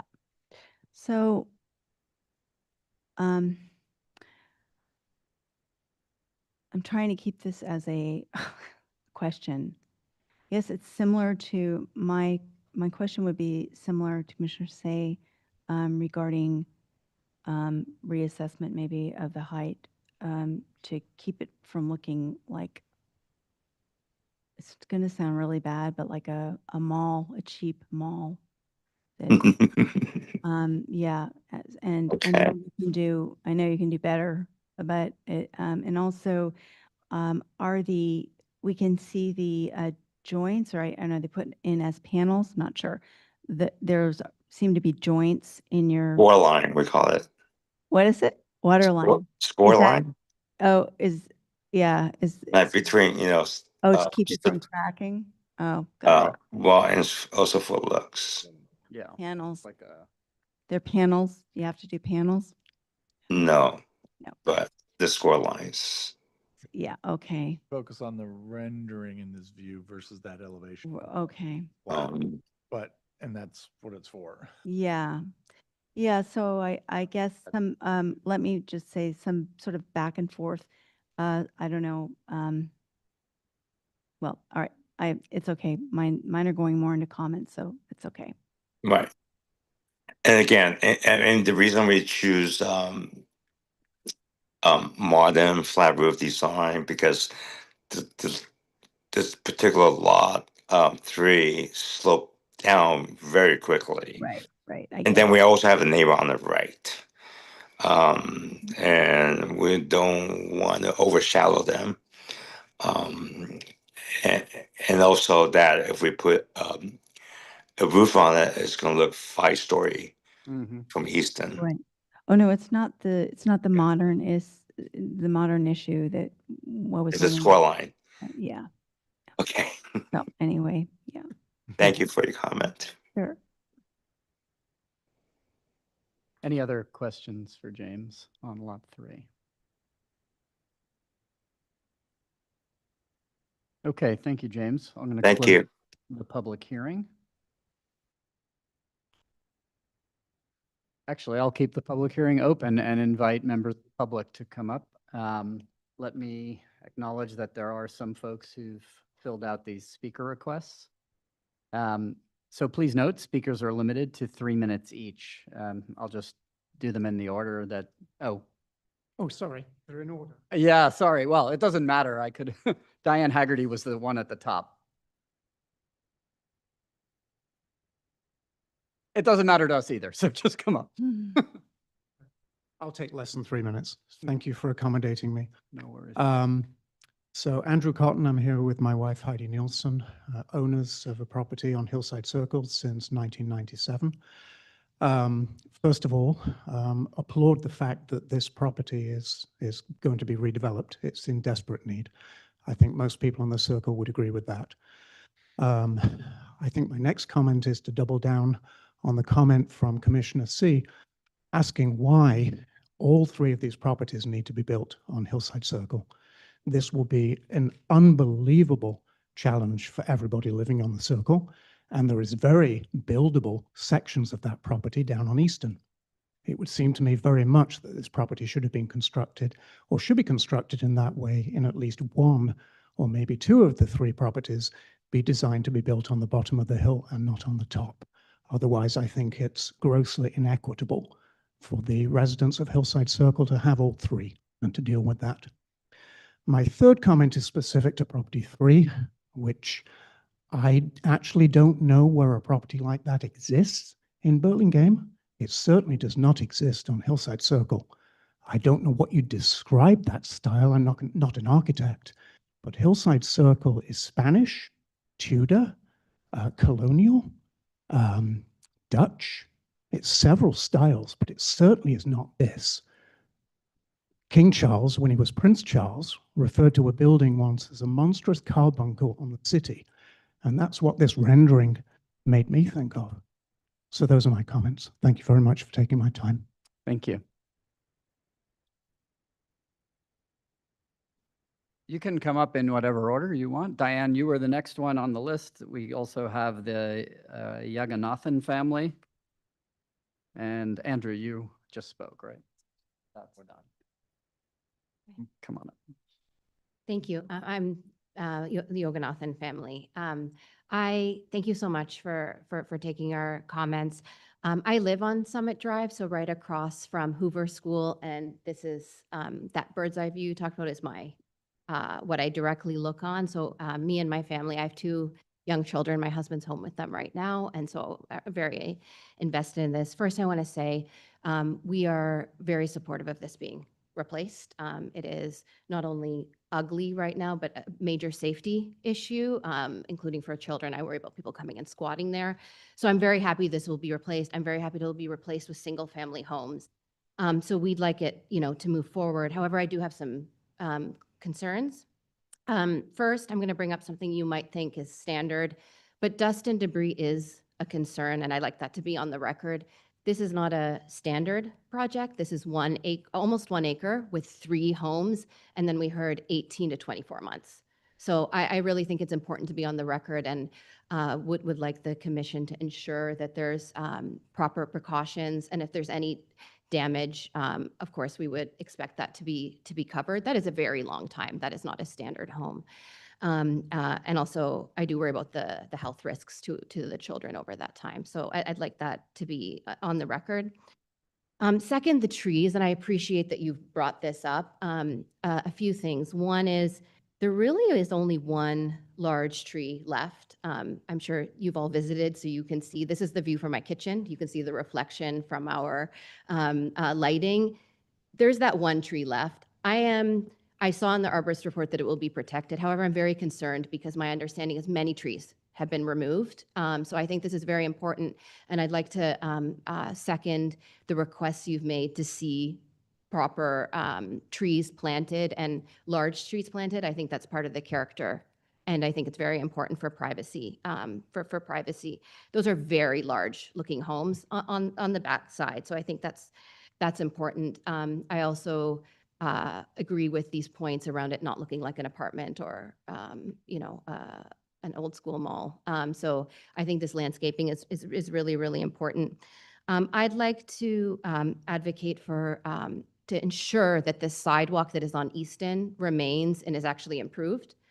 Children walk that way to school and also from the neighborhood, like for example, to the library. And I didn't see anything about that. And I'd like to make sure that that's not only kept, but improved.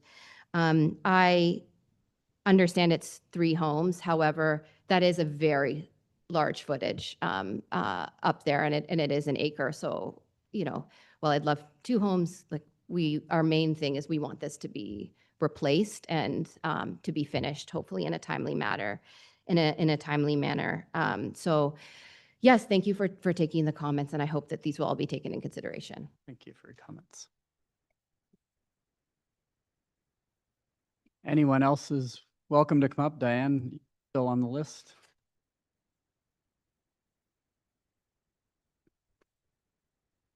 Diane Haggerty, my husband Joe. We have the same view as the last lady, and I was kind of wondering, no matter when these houses start being manufactured, when can this main house be demolished? I mean, we have been looking at it for years. And couldn't it have been demolished at any time? That doesn't have anything to do with when you get permits to get a new one. What I am looking at is the worst blighted house. The roof is falling off. Everything is, it's pathetic for a lovely neighborhood like this. And so I'd like that to start right away. And it's actually depressing because every room in the back of my house, of a 2-story house, I don't want to open anything up. As soon as I open it, I see all that, and it is ugly. And it's been for years. And I want to second it about the trees. The trees should be redwood trees. They should be oak trees, and in a good size when they're put in so that they can grow and get big like the ones that were taken out to help cover up some of this. And because the whole back there is a massive thing, and it surely will look better. I can say that. I was even going to bring up a thought. There are steps that go from this house up and go around and around, all around. And I would suggest to the landscape people to keep those stairs and and let the people that buy the house decide what they want to do with them, because all those stairs were put in very, very strongly and well. And obviously they trail off to different lots, but you can chop it, a little bit and put your fence up in between. I would imagine people would like having those there or could get rid of them themselves. Does anyone know when the demolish time would be? Public hearing's open, so the developer would like to comment. The demolition has to be done pursuant to a demolition permit. And until we have planning approval, we can't submit those plans.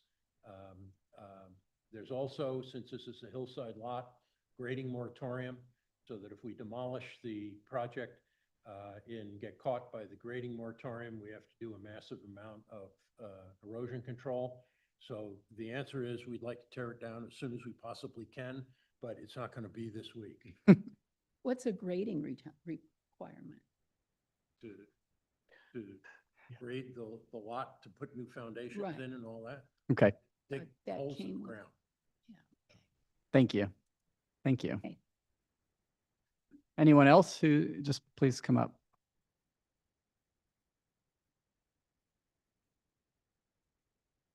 Good evening. Thank you for letting us comment. I'm Terry Felix. I live at 1381 Hillside Circle. I'm representing myself as well as my husband. We're located right next to 1385 property. First of all, I do want to recognize some of the comments that were made previously. The house has been vacant for 7 years. It has continued to deteriorate over that time. We are all for improvements. The trees were removed when the property was purchased without permit. We've had, it's affected our view because we now look at the house. Before we had landscaping that was in the way of that. I do have a number of concerns. I echo Andrew's in terms of just the look and feel of the proposed designs are very different than what exists in the neighborhood. But I also would kindly request that it consider having one of the properties be located off of Easton as opposed to Hillside Circle for 3 primary reasons. The first one is the safety of the children. By design, kids come through Hillside Circle in order to get to class. It is already very congested. The sight lines are poor. We see cars coming, we see kids crossing the street, they're young children. There's a safety concern for the children. The second is concern for emergency vehicles. It is a narrow street. There was some misinformation saying parking's not allowed on the street. That is not true. Parking is allowed on one side of the street, but it is incredibly narrow to see emergency vehicles go through there. So there's concern as you add more traffic to the circle, the risk to safety increases. Lastly, water runoff and drainage. We are on the lowest point of the circle.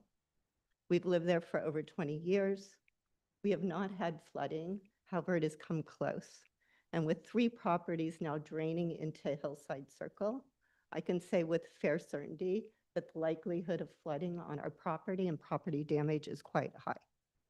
So whereas today, a lot of that drains to the back, drains down to the property, there's a lot of places for it to drain and go into. So that would be another consideration in terms of the property.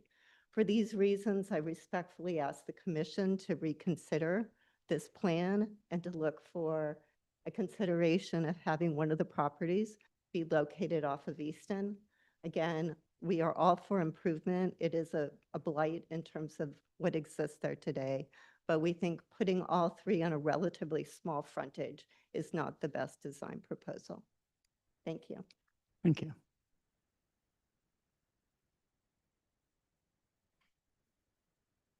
Good evening. Good evening. Roy Mayer. I'm representing myself and my wife Sharon. I live at 1387 Hillside Circle next to the property. Lived there for 40.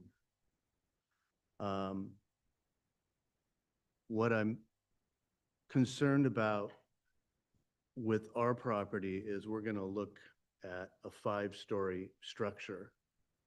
We're 1,800 square foot, and we're going to have a 3,500 square foot massive structure next to our property.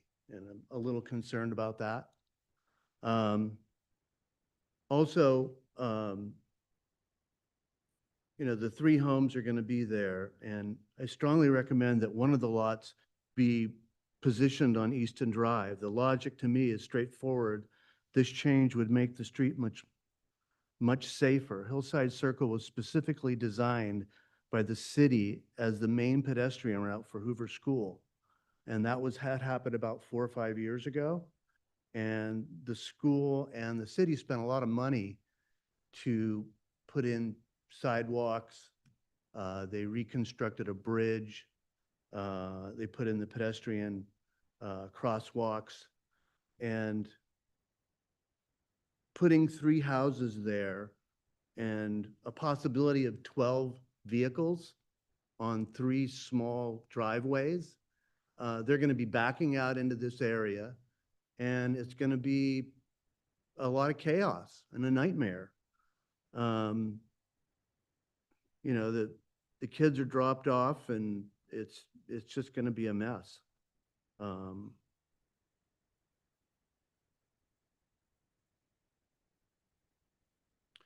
The other thing I'd like to talk about, that it really should be 2 lots up on top on Hillside Circle and 1 down on Easton. That's the way it was designed back 100 years ago by the Easton when they subdivided all this. So that would be a really good way to go. The other point I'd like to add is that my house back 70 years ago had a greenhouse on it, a glass greenhouse. And all the stone from the mansion comes through my property. The retaining walls come through my property, and they're connected to my house or my patios. And on the topographical maps, it shows these walls coming through, but they stop at property line. But they actually continue through my property. So I would like to have something on the drawings that show that they're not going to demo my walls and some type of scope of work to repair those. Thank you. Thank you.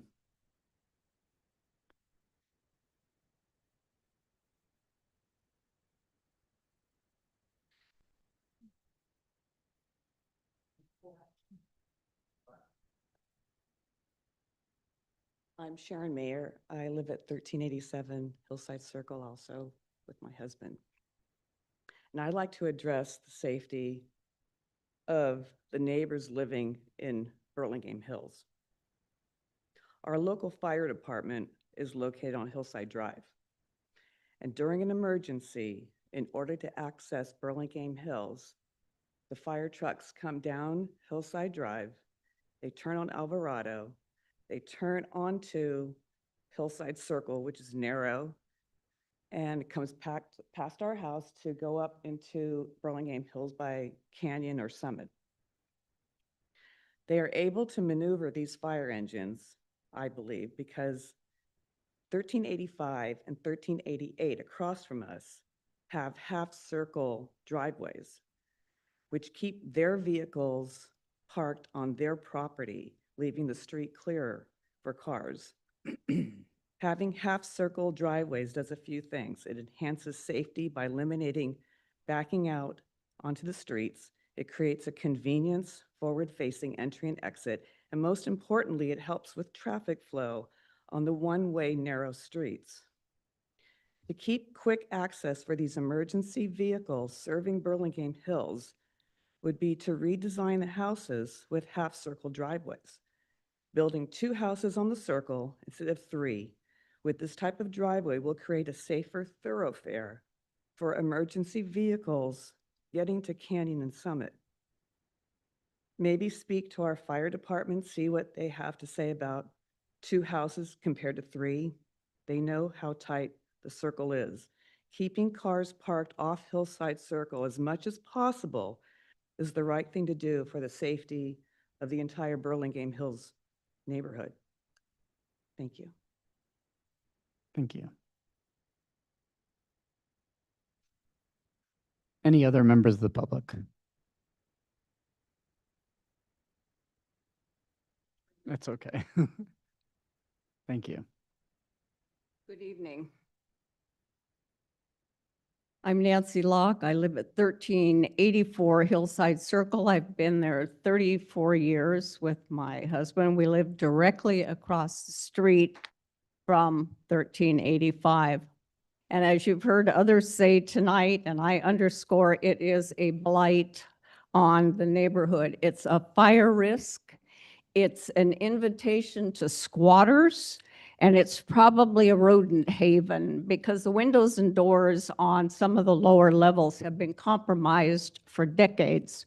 So the neighboring homeowners really welcome replacement with some homes that are consistent with the traditional character of the neighborhood. The street alignment of Hillside Circle is very different from the other straight streets of most of the Easton Addition. The circle is narrow, it's curved, and it's sloped. It has a very limited sightline distance. It's twice daily congested thoroughfare for little kiddies being walked to and from Hoover School by their parents. And it's the only route for emergency vehicles and fire trucks from Station 35 to reach the Hillside area. Traffic circulation on this circle, the difficulty was recognized years ago by the city, who designated it one way and parking on only one side of the street. It's a known fact. This is not a typical street. The proposed plan calls for the of 3 driveways along this short span of street.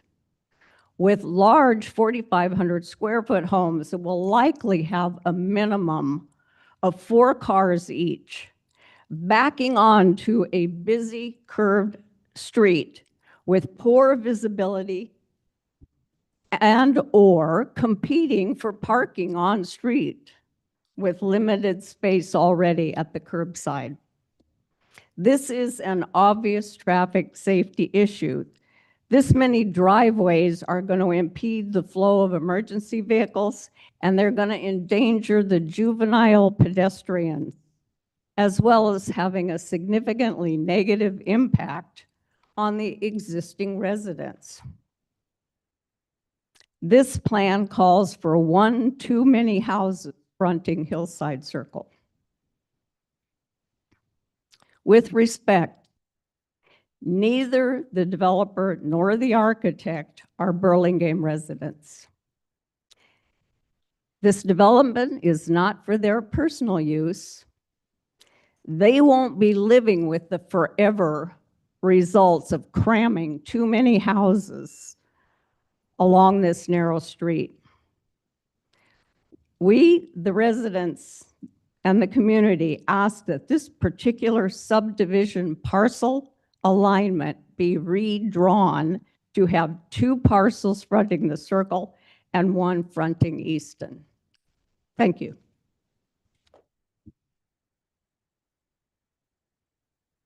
Any other comments?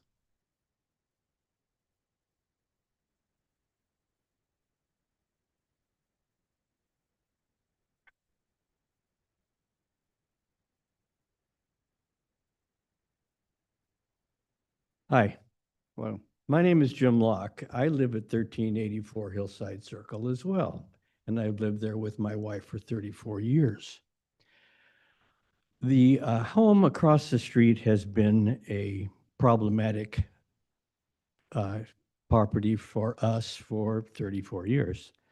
Now that all the foliage that was hiding the structure has been taken away, we are faced with a even uglier property to look at every day. The one thing that I would like to say is when we bought our home 34 years ago, and I was sitting with the real estate agent and going over the property plans, he had a drawing of the Easton Addition and all the subdivided lots. And the house across the street was sitting on 3 of them. But the way they were subdivided was, could we see that plot plan again? The upper area shows how the shape of that lot. And logically, you have one lot that is there on the east side, and then on the other bulbous area, it was subdivided horizontally so that there is one lot on Hillside Circle and one lot on Easton. And that was the way it was done logically because of the shape of that parcel. I think that needs to be considered again because it's going to mitigate some of the things that we have all heard today or this evening. And one of the other things about the 3 slivers of property that we see here is there is a massive area in that bulbous lower part shaping or fronting Easton that is a tremendous slope, and we've got 2 yards there that are going to be maintained by the owners. And that's going to be a real challenge, I believe, to have that yard maintained correctly by those owners. In 20 years, what do you think those yards would look like? Thank you very much. Thank you.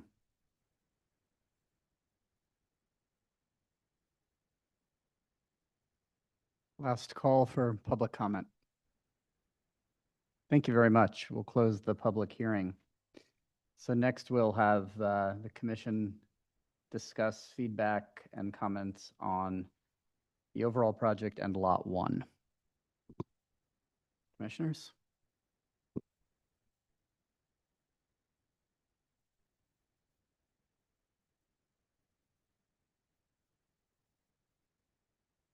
Well, I can appreciate the challenges that we face on Hillside Circle.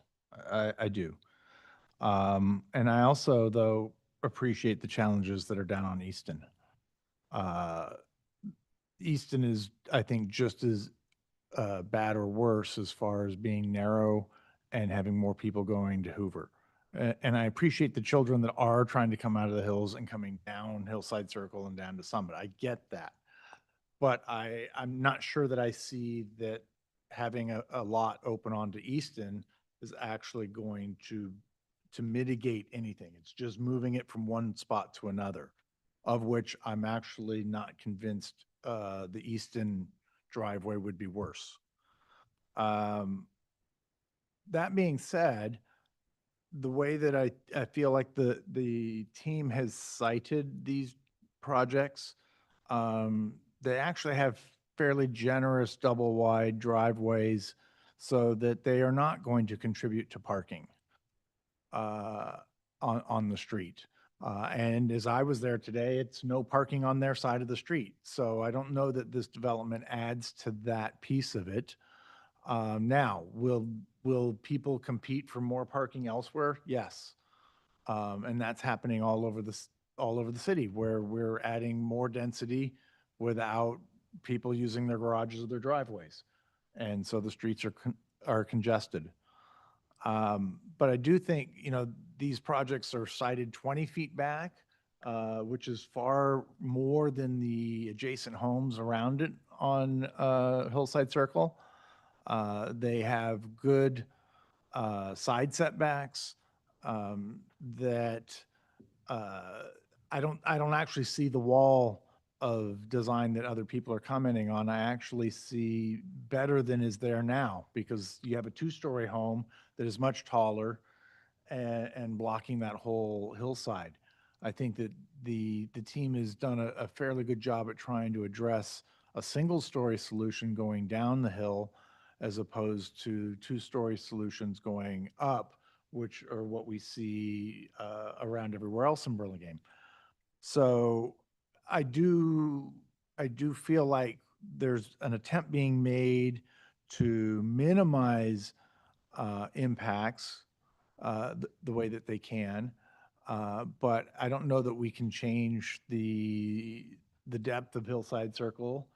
I don't know if anybody's talked to Traffic and Safety, because really a lot of your guys' concerns are not with us, but actually Traffic and Safety Commission would be the people that would have more impact on deciding how these streets get used. I'm more of a proponent of taking parking away, because we've had the same discussion on the other end of Alvarado down by Mercy, where, there's complaints twice a day, too many people and too narrow a street and people can't get out. Well, that's because the people on that end of the street are parking on the street instead of in their driveways. So there are ways to mitigate some of this, and I can appreciate the emergency service vehicles going through there, because as I look at the map, there's not really another way to get to where they need to go. So I get it. I know why they're doing it, but the answer there is no parking on Alvarado and Hillside Circle. That would reduce the congestion going through there and reduce the dangers. So that would need to be one of the things that as a neighborhood, you guys would have to maybe consider if you want to improve the way that the circle works. So I'm not sure that I'm convinced that stopping this from being subdivided with three driveways is better to move it the other way. I actually think, like I said, I think the Easton driveway is worse. And I think that the team is doing what they can to mitigate their exposure on Hillside Circle. And then, yeah, thank you. Other comments from other commissioners? Also, you can comment on Lot 1 in specifically. The architecture on Lot 1. Okay, not, yeah, that's fine. Any other comments on the general plan or Lot 1? I'll just add that I think of the three lots, that Lot 1 would be the one that could be explored from Easton. James said that he didn't look at studying it from that direction. Of course, it would be a change of address for that lot, but it seems like that would be the one that's most shallow and an option to consider. What? That again would be huge. Depends. I don't know.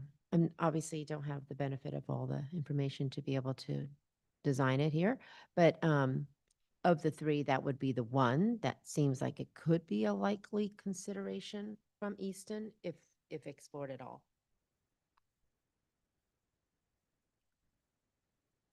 Yeah, I think that's interesting, only because, you know, it is a subdivision. It's kind of unusual. We don't do subdivisions really hardly ever or seldom. And so it's kind of interesting to think about that particular one because it is kind of lower down. But I'm not familiar enough with the topography to opine, but kind of interesting. I think generally, I mean, it is definitely a challenge. The very steep lot.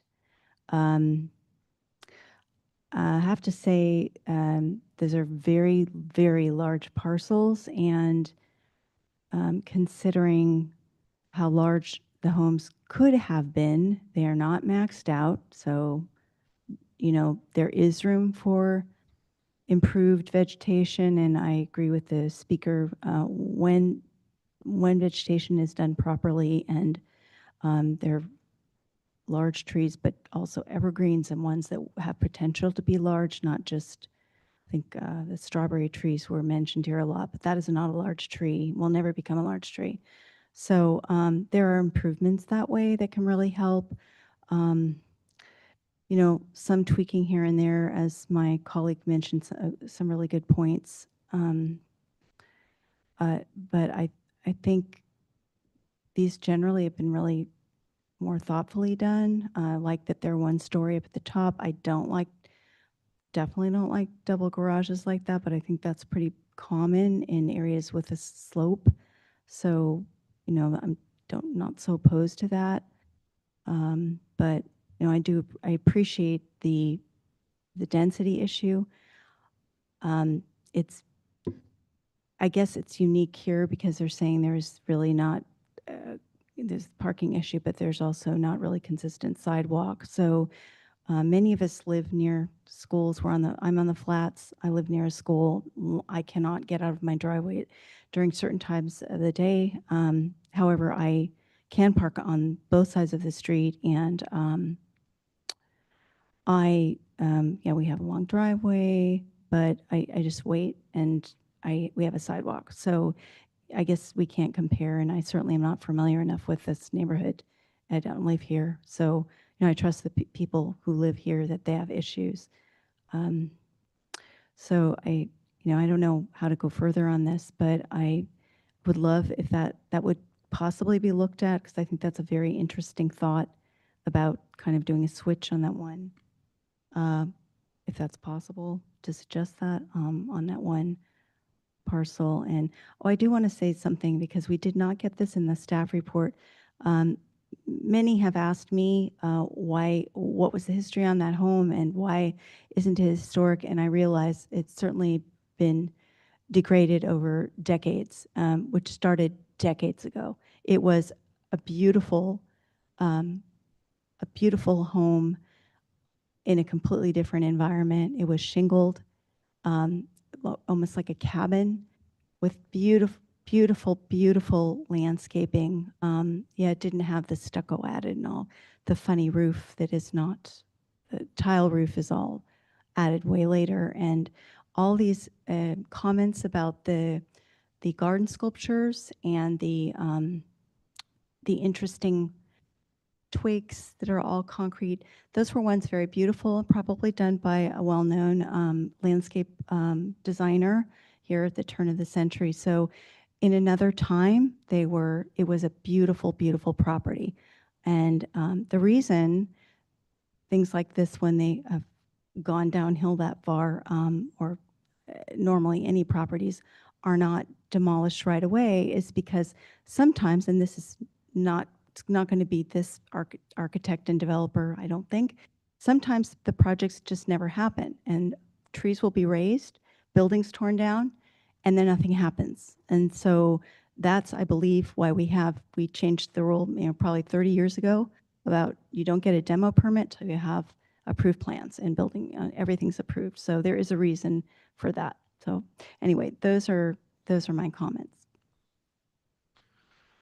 Yeah, I would just address the consensus that this home needs to be redone, torn down and built. So as a contractor and also a father of children who attend Hoover, I think it's quite fortunate that you have a developer who's not only used to working in Burlingame at a mass scale, but they're going to get this job done in a much quicker time than if the lot was subdivided and sold off into 3 different parcels, which obviously isn't up for discussion today. But I think it's quite fortunate that this project may only take 18 to 24 months. It may sound like a lot, but it could otherwise be 5 to 10 years if you were to have it sold off into 3 individual people.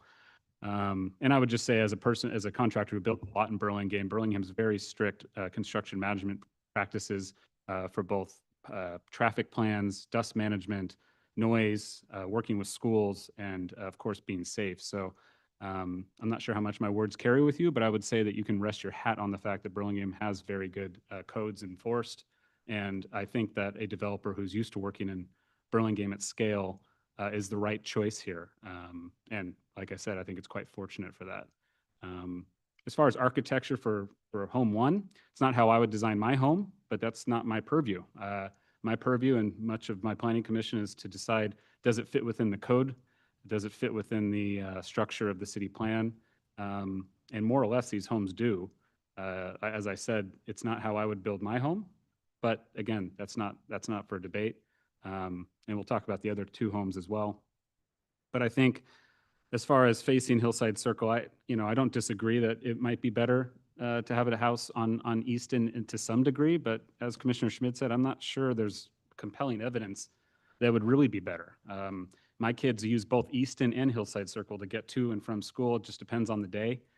I don't see how a house on Easton would make that better for them. I understand 3 houses on Hillside Circle is not great, but we deal with it. It's a very busy street. I've already seen kids get hit by cars on the Hillside Circle. It happens. It's very dangerous, and I agree that traffic and safety is probably a better avenue to raise some of these issues. So as far as the overall project, I think it's quite fortunate the way it's going, and I'm in favor of it as a whole. And we can continue to move on. Yeah, I'll add my comments. First of all, I really appreciate the neighbors coming out and providing all the feedback and comments. I think it's really valuable for us to hear directly from people who live in the neighborhood and have lived in the neighborhood for decades. Before I knew any of that and did my own review, that was the first idea that I also thought of, like, why not have the lot split 2 on Hillside Circle and 1 on Easton. And it was just interesting that all of you felt the same way and that the original lot subdivision showed it that way. But then I thought, why was it never built that way, right? Why did the person who built their house choose to build across all 3 lots and build up on Hillside Circle? And as I walked around the site, I just think building down on Easton will be really challenging given the slope.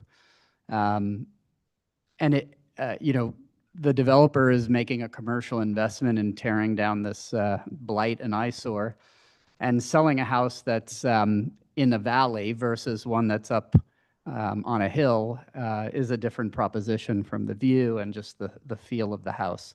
So I understand also the commercial drivers. The safety on Hillside Circle and the constructability are real concerns. I totally agree. I think the current house has 3 curb cuts though, right? It has a garage that's practically on the street, and then it has the circular driveway that has 2 curb cuts. So this will also have 3 curb cuts. So it's actually not adding to the number of driveways that property currently has on Hillside. And as Commissioner Schmidt said, these are actually quite wide and generous driveways given how tight the neighborhood is. So hopefully there would be no reason, even with 4 cars, to have to park on the street. With that said, they're going to have to be very careful and use their backup cameras for sure. The architecture we will get to, especially I think of Lot 3, but one thing that I found pretty surprising and actually pretty clever on behalf of the architect is that these are almost fully conforming houses. The only variance is on the declining height envelope, which is a must. You just can't build without that variance on such a steep hill.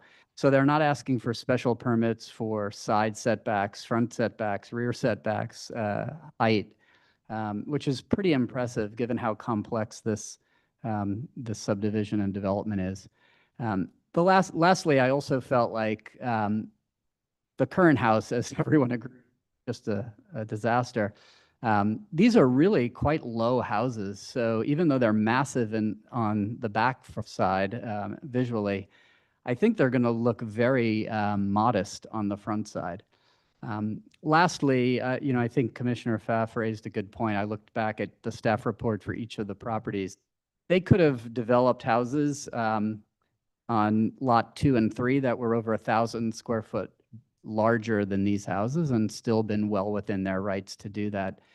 So to not max out the square footage on each of these lots is actually a good thing because they could have built 5,500 square foot houses, and that's well within their rights to do. Even though these are still large houses, they're less than they were able to put up. So all things considered, I think they've reached a fairly clever master plan solution, not taking away any of the concerns that all of you have raised. Let's go to lot 1 for architecture. Any specific comments that you want to? I'd just say one thing I Yeah, sure. forgot, because I share the concern about when things are demolished, the toxic, this and that. I mean, it's with every building, not just this one. But this city's really good at managing that. And this is a developer that's worked here a lot. And it's not, we don't manage that, but the city really watches that everything is properly sprayed down. And so there's a system. It's not just kind of willy-nilly. So I'm not going to say don't worry about it, but use your interior air things that you use when we have horrible fires. It's just if you feel like, oh, you need extra protection, I would just put your air things on inside. But they have it pretty well managed in this city. So just wanted to say that. I think the only architectural comment we had on lot 1 was the side door, weather protection, and then the general comment I think that applies to all houses is the landscape plan, mature trees, evergreens, etc. Anything else that you'd like to? Yeah, I asked a question about the height of the fascia above the entry door to lot 1, and I feel like it's very blocky feeling and tall. I'm just wondering if there could be a better treatment on that element to look a little bit more like the rest of the house. I like how the rest of the house looks. I'm not really in love with what's happening over the entry portico for this particular home. And I don't know if James was trying to tie in house 1 to house 3, where there's kind of a little bit of similarity of this kind of blocky element, but I would say that's my design comment on that house. I agree with her. Yeah. So the feedback would be not as tall fascia, something a little bit. Something solid, Maybe massive. I don't know. Even the pitch roof somehow, like I just feel like something to tie in with the rest of the house would be better looking. Okay. I agree. Yeah. Yeah, and maybe this comes back to maybe house 3 too, but I think that there's maybe, he's done a nice job to try and mitigate the forward-facing mass. I understand that. But I also think that there's maybe an opportunity to consider a really low slope pitch gable end facing out more Eichler. I was exactly going to say that when we get to lot 3. That would actually make it less, give a little bit of softness to what is otherwise a more boxy solution, and maybe maybe this element needs that too, because I think that when you just are pushing backwards with a slope, it's not very dynamic, and then it just kind of fades away. But these block pieces are fairly vertical in Prominent, oh. nature, and then Heavy, are a sharp contrast. heavy feeling. How would you like us to handle the motions? Is it one by one or? We'll do one motion at the end. Okay, thank you. Oh, So we'll move to lot 2 then. so oh, She's still got lot 1. Oh, sorry. oh no, I'm moving on to lot. Oh, okay. Great. Lot 2, and I think James did address the comments that I had about the height of the garage doors Yep. in relation to the height of the entry door, in relation to those central windows at the house. So I think the next go around, we'll see that looking more even and better connectivity between all of those elements. And the staircase window. Yes, we already talked about that. Mhm. Staircase window, he acknowledged. Mhm. Any other comments, commissioners? It's the most traditional of the 3. Mhm. Okay, moving to lot 3. I think this is probably the one that has the most comments.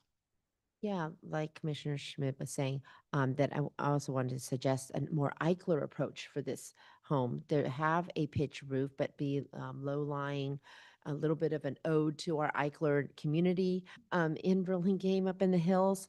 But that might be a softer approach to keeping a kind of a low slung look to the house.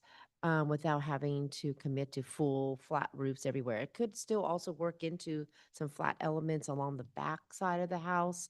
But of course, that's sloping down now, so that's not as important. I think he was trying to keep the look and feel of the massing low at the street level. Mhm. And I think that might tie in a little bit better too with a little bit more of the traditional roofing forms that we see on that street without having to be a traditional home. So it might be a good approach to go in that direction. He could still have a central entry element like he's creating here. Mhm. In fact, I think one of the Eichler models has that Mhm. as a feature. So you could even reference that a little bit. Other than that, yeah, I just think there's just some blockiness to this house that I think could be softened. No, in line. Same comments. Good. Yeah, I agree. I mean, this is the third house is the one I like the least, and I agree with the neighbors that it really doesn't fit with any of the other architecture in the street. Now, it doesn't have to be perfectly traditional. Right. That I don't agree with, but I do think this is going too far in the polarization category of modern. Yeah. I understand why. The reasons make a lot of sense, but I think like you said, maybe an Eichler type 12-in-1 type pitch roof or something to that a degree might make sense. It definitely looks warmer in the colored rendering. Yeah. But I agree with the comments. Yeah, and that there was a comment made, yeah, I mean, it does look better on the rendering, on the back I'm looking at now, but so that it doesn't look like I don't know, big apartment house. It looks better though in this. The 3D looks. The 3D looks than the- better, yeah, exactly. So maybe it'll be fine. Maybe it's just the flat look, it doesn't discern enough, so. The only other comment I had about the rear is the amount of concrete. And I understand that the landscaping plan that they're going to would address it. But, this view that you see here on the screen is bird's eye, but it's also from Hoover. Not that I care too much what my kids are looking at, but at the same time, it is a lot of concrete. And That's a good so you point. can cover it with foliage, but I feel like there should just be a little bit more of an attempt to make these big retaining walls, I don't know how to say it, either blend in or articulate better, other than just be big brick or big concrete facades. Is there a way, I wonder if there is a way to kind of green them up? I mean, like, I don't know, grow something on them. I have no idea, but to kind of, Well, you could it's stucco showing that. flat 'em, you could put, veneer on them. Yeah, I mean, there's Yeah. a few things you could do. But what I'm kind of concerned about is how much forest there was on this hillside years ago. Yeah. And I know what he's trying to do diagrammatically, because I don't know that I could do better. Mhm. But I do think that we need some help, and Absolutely. maybe it's a a park and rec thing where the tree gentleman needs to actually say, these need to be these kinds of trees that come in at this size, but then they will grow. And we're not just starting with a little Japanese maple that's only 5 feet tall and it's another 20 years. Most times I don't care in, in our smaller lots because we actually want smaller trees. This is one of those times where I'd actually like to see us make an effort, maybe not at redwoods and oaks, but decent sized trees that will provide a bit more green to that hillside that we've lost. Yeah, so much exposure. Yeah, there's so much exposure, especially because we're looking at, it's not a onesie, twosie. We're looking at 3 where there was a lot of vegetation before. So I feel like they should be also considered almost like a park. There were 20 trees in there. Exactly. You wouldn't run out of room. And so I think, because I can see they're doing I want to say the minimum of, or what's required of the tree, what is required of the tree requirements, what they need to do. But I don't think in this case, because of what happened before and because it's a cumulative problem, I think it needs to go a bit more actually, and more substantial than what I'm seeing shown. And I do know a couple of the trees shown, and they're just not going to do it for this. So anyway, it would be really nice to see that everything beefed up to where this isn't going to be a problem for the next many decades, but it will actually grow in, and there will be something there to mitigate this. Commissioner Say? Yeah, so I think somebody mentioned earlier, I think it might have been you, Chair Moran, that we should have a perspective view, a rendering from Easton Street level. Yeah. As opposed to. Great idea. And I think that would be very helpful to see. And then the other thing, I don't know if any of you feel like we need story poles. Didn't really go and assess the views. I don't know if there's any view. No, because we had. But I did go with that eye. Yeah. And thinking about what's there today versus what we're You'd have to do a negative. It got story. better. Yeah. There's 3 So houses we're not now. taking away anybody's view. We're actually giving them light. Yeah, I just wasn't sure because we are in the hills, and I don't know if there's any kind of like angled view, like somebody further along on hillside. So remember, the view protection is only out to the bay. It's not. But I'm trying to look out to the bay, but I didn't Right, really but assess that part. So there may not be. Everybody else towards the bay is lower than them. Yeah, in this canyon view for sure, but that's not protected. Yeah. The other part that's omitted on this rendering is, I think Commissioner Pfaff mentioned, is the fencing. You see a little bit of the good neighbor fence in between lot 3 and lot 2 there, sticking between the trees. But you don't see any of this. Was it a 5 foot or a 5 or 6 foot open wire wood fence that borders the entire bottom of the property? That needs to be shown in the side rendering. Exactly. Yeah. So that I wish Commissioner Say, she brought it up, and it's a really good point. Yeah. On the one running around Easton down there. Yeah. Yeah. And the good neighbor, I agree, but they got all those steps. I don't know, is there room? I have no idea. It's a whole bunch of steps up and down, and there's not a lot of space in some of those areas. Just don't know. But where possible, there really should be. Do they have to? I mean, there is a creek right there at the bottom. You guys ever notice that? There's a creek and a runoff almost in the center of the property. I don't know how that's being dealt with, or if that's even. Well, that brings up a good question from the neighbor on the right. And I didn't have a good thought about it at the time, is where does the water go from these lots? Do they go down to Easton, or do they get pumped back into Hillside Circle and then become a runoff on the hill? Plan shows, I think it's going down. Okay. It makes sense. You're taking advantage Well, of gravity. Gravitational flow. I would hope, but I also wouldn't want to be dumping it onto Hillside Circle. I agree with you. I mean, there's several, there's other people with downhill lots in Burlingame, and they're pumping it back up to the main street. Right, but there were Oh. there's plans for the. Okay. Yeah, anytime there's a creek, you can't bring the water down.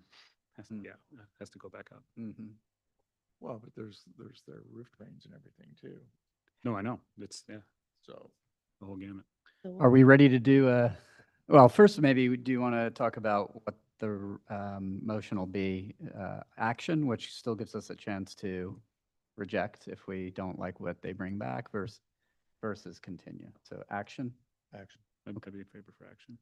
Okay, so then we just need to make motions that are specific enough for the applicant to adjust their plans for the next review. Correct, right. And you can just make one action, one motion and just go through lot. Okay. Lot 2, lot 3. I think that would be the best straightforward way to do it. Do you want me to try? You Took a lot of you took the notes. Give it a try and we'll help you. Thank you. Yeah, so I'll make a motion to bring this project back on action per the staff report and the comments made during the meeting, including coming back with a detailed landscape plan focusing specifically on trees and the number and maturity of the trees and the specimens. Come back with a rendering from the eastern vantage point, including showing landscaping elements like property fences and those trees. For lot 1, 2, and 3, add weather protection over the side garage door entrances. For lot 2 and 3, reduce the size of the stair windows. For lot 2, line up the door, the central window, and the garage door. For lot 1, consider a redesign of the fascia above the main entry door, which looks heavy. So tried to come up with a design that looks a bit less heavy. Very eloquent.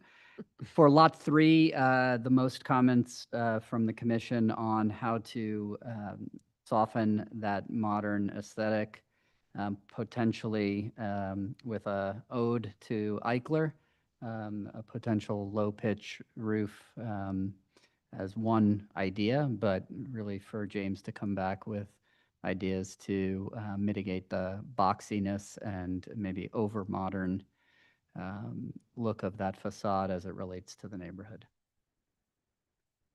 Did I miss anything? Feels pretty good. Yeah, very well done. I'll second. Oh, Okay, so we have a motion by Chair Haran, a second by Commissioner Schmid. Any comments on the motion? Take a roll call vote. Commissioner Lowenthal, Aye. Commissioner Pfaff, Aye. Commissioner Schmid, Aye. Commissioner Say, aye. and Chair Haran. Aye. The motion passes 5-0-1-0. This action is not appealable. Agenda item number 9, staff commission reports. Bring Walker back. Yeah. It's been out there for a long time. Probably went home. We retrieve Commissioner Shores. Maybe I should have dismissed him. Perhaps. Done it in favor. I thought he left. Previous. Maybe he did. I think he might have left. Yeah. Did he leave? It's okay if he did. No. Oh, no, he's Oh, there. Here, why Stop here. Oh, oh, yeah. Oh, Put it in his tab. Well, this is just paper, no. yes. Thank you for waiting. I was gonna say, did you read your book? So we're on agenda item number 9, staff and commission reports. Are there any commissioner? None? Staff, do you have anything to share? Nope, and I apologize. Vice Chair Shores, I'd have nothing to share this evening, so I think so. We should have dismissed. Oh, probably. Sorry about that. yeah. Okay, what do we got? This meeting is adjourned at 9:39 PM. Oh, I got all the checkboxes. Ruben. Just like to remind